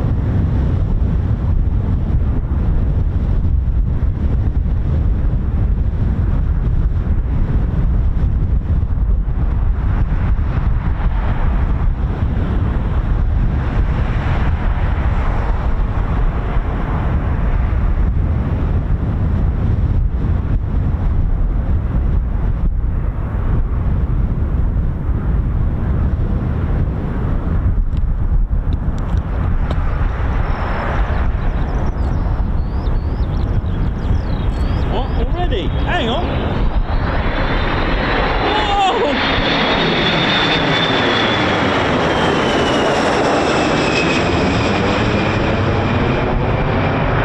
Oh my word. I don't think you can strafe in one of these.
See what this one does then.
beautiful over there, isn't it?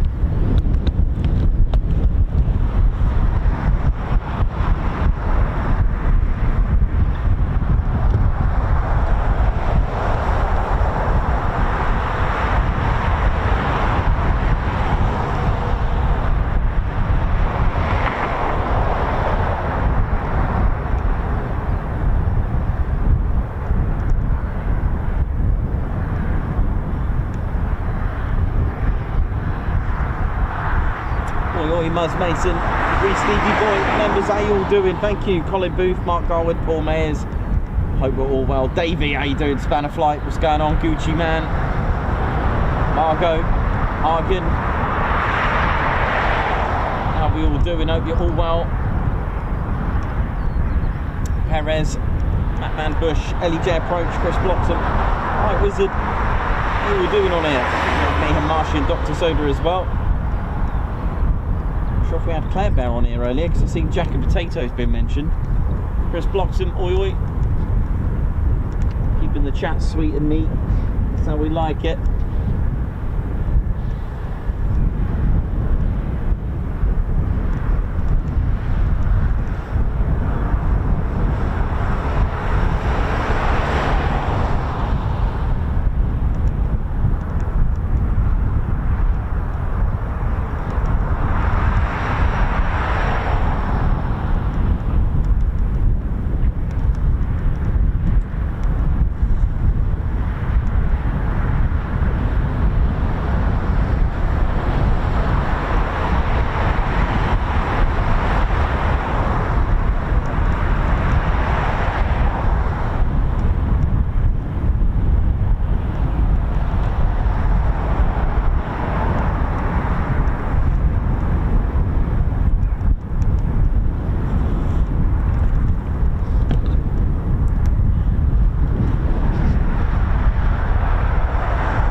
got the Herc just doing the using the ILS for Lakenheath, ILS runway 05 by the look of it.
Not sure, has that got a bit of tail art on that or something?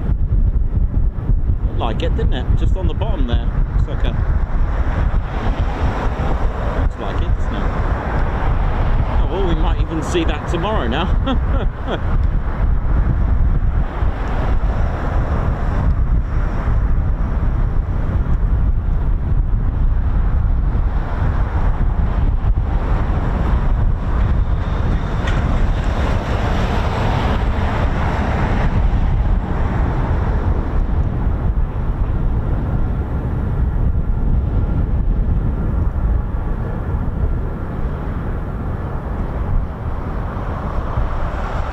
Going into Lakenheath, runway 05.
this ain't landing either. We've got the KC-135 just completely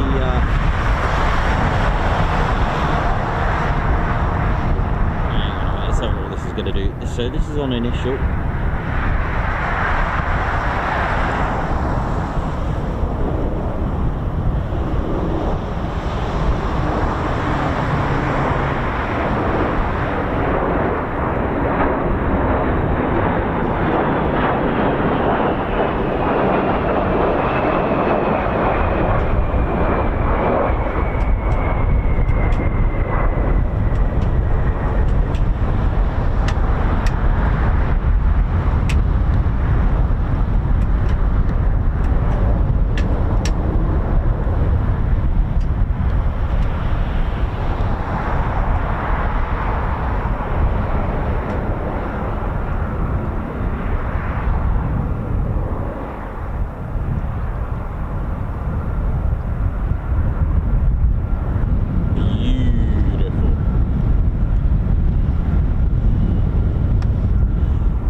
Choppy out here. Right. Let's see what this is going to do. I'm going to make this my last approach, I think. Wind's just really, really bashing around now. A bit more brutal than earlier today, actually. It's coming in gusts instead, so let's see. Oh, but it's certainly been an enjoyable one. Been the busiest Mildenhall stream, I think, we've had for a long time. Even with Exercise Cobra Warrior, this has been the busiest.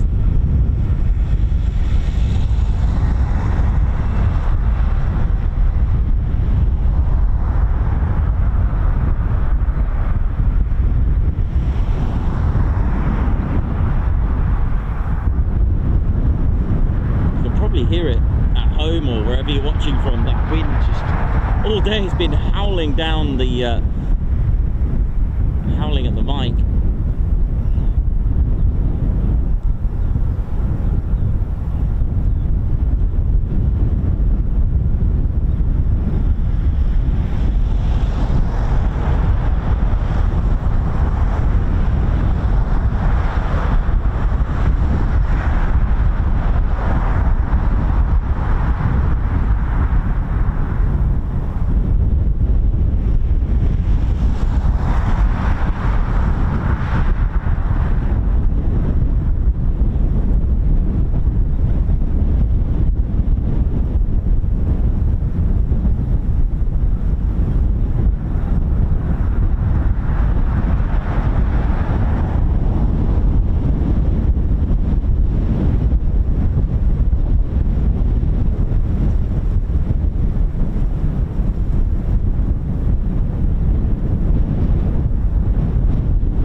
up and it's going round again. See ya!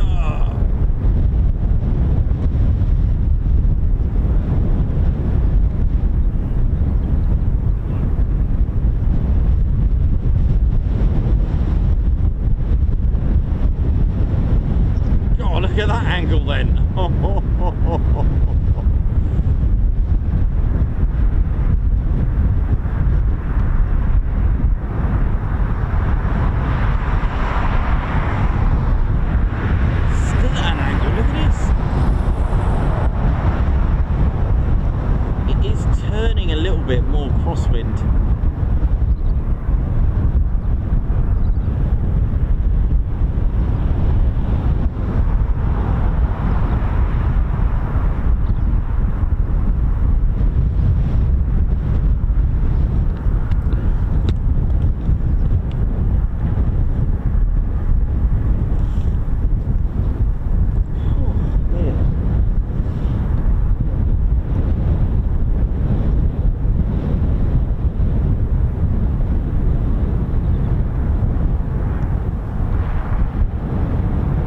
Briggs, thank you for gifting a Ted Coningsby membership.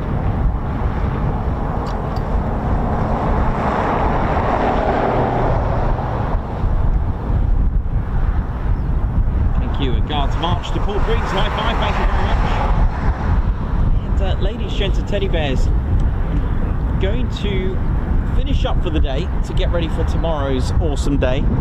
And the wind has actually picked up quite badly, actually. It's got worse, and yeah, I think it's time to call it a day. While it's been an absolutely amazing day, hasn't it? It's been, I don't even know if this is going to work like this with the wind pushing it. I might have to I'll tell you what, I'll hang on to it, Ted. All right, Ted. So Ted's unfortunately had no beret today, and no flag. We tried, but it's that bad, the wind. And I hope you all enjoyed it today. It's been absolutely incredible, hasn't it? Ted, just hang on there, mate, because it's quite windy. It's got worse all of a sudden, but there we go. Ladies and teddy bears, just want to say thank you very much to, hang on, let me just hold the RAF Mildenhall, thank you very much. The Usaf, thank you very much. All the wings of Team Mildenhall, thank you so much for today. And of course our viewers, dare I let go of it, thank you all so much for today, and thanks for hanging in there literally with us. It's been an amazing ride. It's just so windy, but we got there. And I'll tell you what, this has probably been the most busiest I've ever seen Mildenhall, really. The movements have been incredible, and they're still going, so don't know what the fate of that is, but enjoy. If you're still here, enjoy it. And just because we're packing up, it's because we've got to get ready for tomorrow's ride as well. So ladies, gents, teddy bears, thank you all so much for tuning in, and all of you who have taken up membership today, super chat, super stickers and gifting membership, absolutely amazing. Thank you all so much. I haven't really been on the stream much because it's been that busy, so wow, ladies, gents, teddy bears, phenomenal, and the first time we've seen the P-8 Poseidon of the US Navy fly, so that was good. So for the last time for today, isn't it, Ted? I think that's us done. So my name's Nikos, I've been your cameraman and commentator. This is our squadron leader, Ted Coningsby, and you've been watching the Ted Coningsby channel live here at RAF Mildenhall. It's because I got Lakenheath on my mind. So for the last time for today, I'm Wind Sweat, man. Is see you soon. Wish you well. See ya. Ted, hang on there, mate. It's this is going to be quite a disastrous ride, I think. I'm trying to get you off here. Hang on. I mean that just looks horrendous. It's like we've subsided. The wind's actually been blowing the. You know what? I haven't said this today, but the clamps, the locks on the tripod, the wind's actually been blowing that bad. It's been undoing, so it's been subsided. So I'll tell you what, do it one more time. My name's Nikos, cameraman and commentator. This is our squadron leader, Ted Coningsby. You've been watching the Ted Coningsby channel live here at RAF Mildenhall for the last time for today. See you soon. What on earth is that?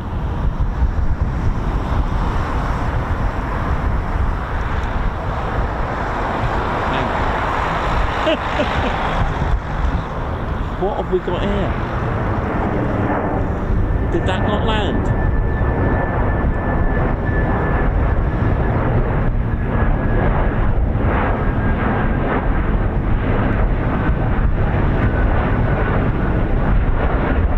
trying to get the nose arc, sorry, the tail arc.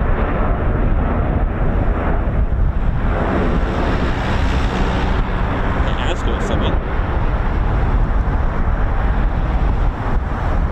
That might be why it did a go around, maybe, I'm not sure.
Oh yeah, ladies, sheds and teddy bears, welcome to the Ted Coningsby channel membership. I'm Nikos, I'm your cameraman and commentator. This is our squadron leader, Ted Coningsby. Just want to say a massive thank you to all our members. Guns up and oh yeah. Take it away, Ted. Ladies, sheds and teddy bears, we want to say a massive thank you to all of our subscribers for getting us to where we are today. We have gone all over the country, from as far as Lossiemouth to Brize Norton, and military areas such as air weapons ranges, low flying areas, heritage centres and special flights for TED too. We cannot do this without your support, and your support will be rewarded. You can now join the Ted Coningsby Squadron and help fund the channel to get us around the country and provide us with the funds for equipment to bring you better content too. We have 3 exciting membership levels with awesome YouTube perks to reward you back for your support. Our first level of membership is the Ted Coningsby Squadron. You'll get a loyalty badge on YouTube, unique TCS emojis that you can use on comments and live streams, members only videos which include behind the scenes, deleted scenes, sneak previews and also music videos that Ted likes to play the electric guitar on. You'll also get access to members only Discord server and discount on all of our Ted Coningsby merchandise. All of this for just $1.99 a month. Oh yeah. Our second level of membership is the Posh Officers Club. This includes all of the squadron perks, private Posh Officers Discord chat room, Posh Officers discounts on all of our Ted Coningsby merchandise, and the poshness of supporting the TCS even more. This is just £4.99 a month. Our third level was inspired by many of our fans who have been supporting the channel massively. So we'd love to reward you back with this, and our third level of membership is the Ted Coningsby Fighter Squadron. This gives you a more personal experience with me and Ted, with exclusive live streams and content. You'll get a free Ted Coningsby Fighter Squadron patch, a private Ted Coningsby Fighter Squadron Discord chat room, a gold colour Discord username, and a higher discount on all of our Ted Coningsby merchandise. All this for just $25.99 a month. Ladies, gents and teddy bears, the Ted Coningsby channel cannot thank you enough for all your support. And it's this support that keeps the dream, keeps the stream. Thank you so much. Oh yeah. Sierra Golf India, Brize Norton, Brize 135,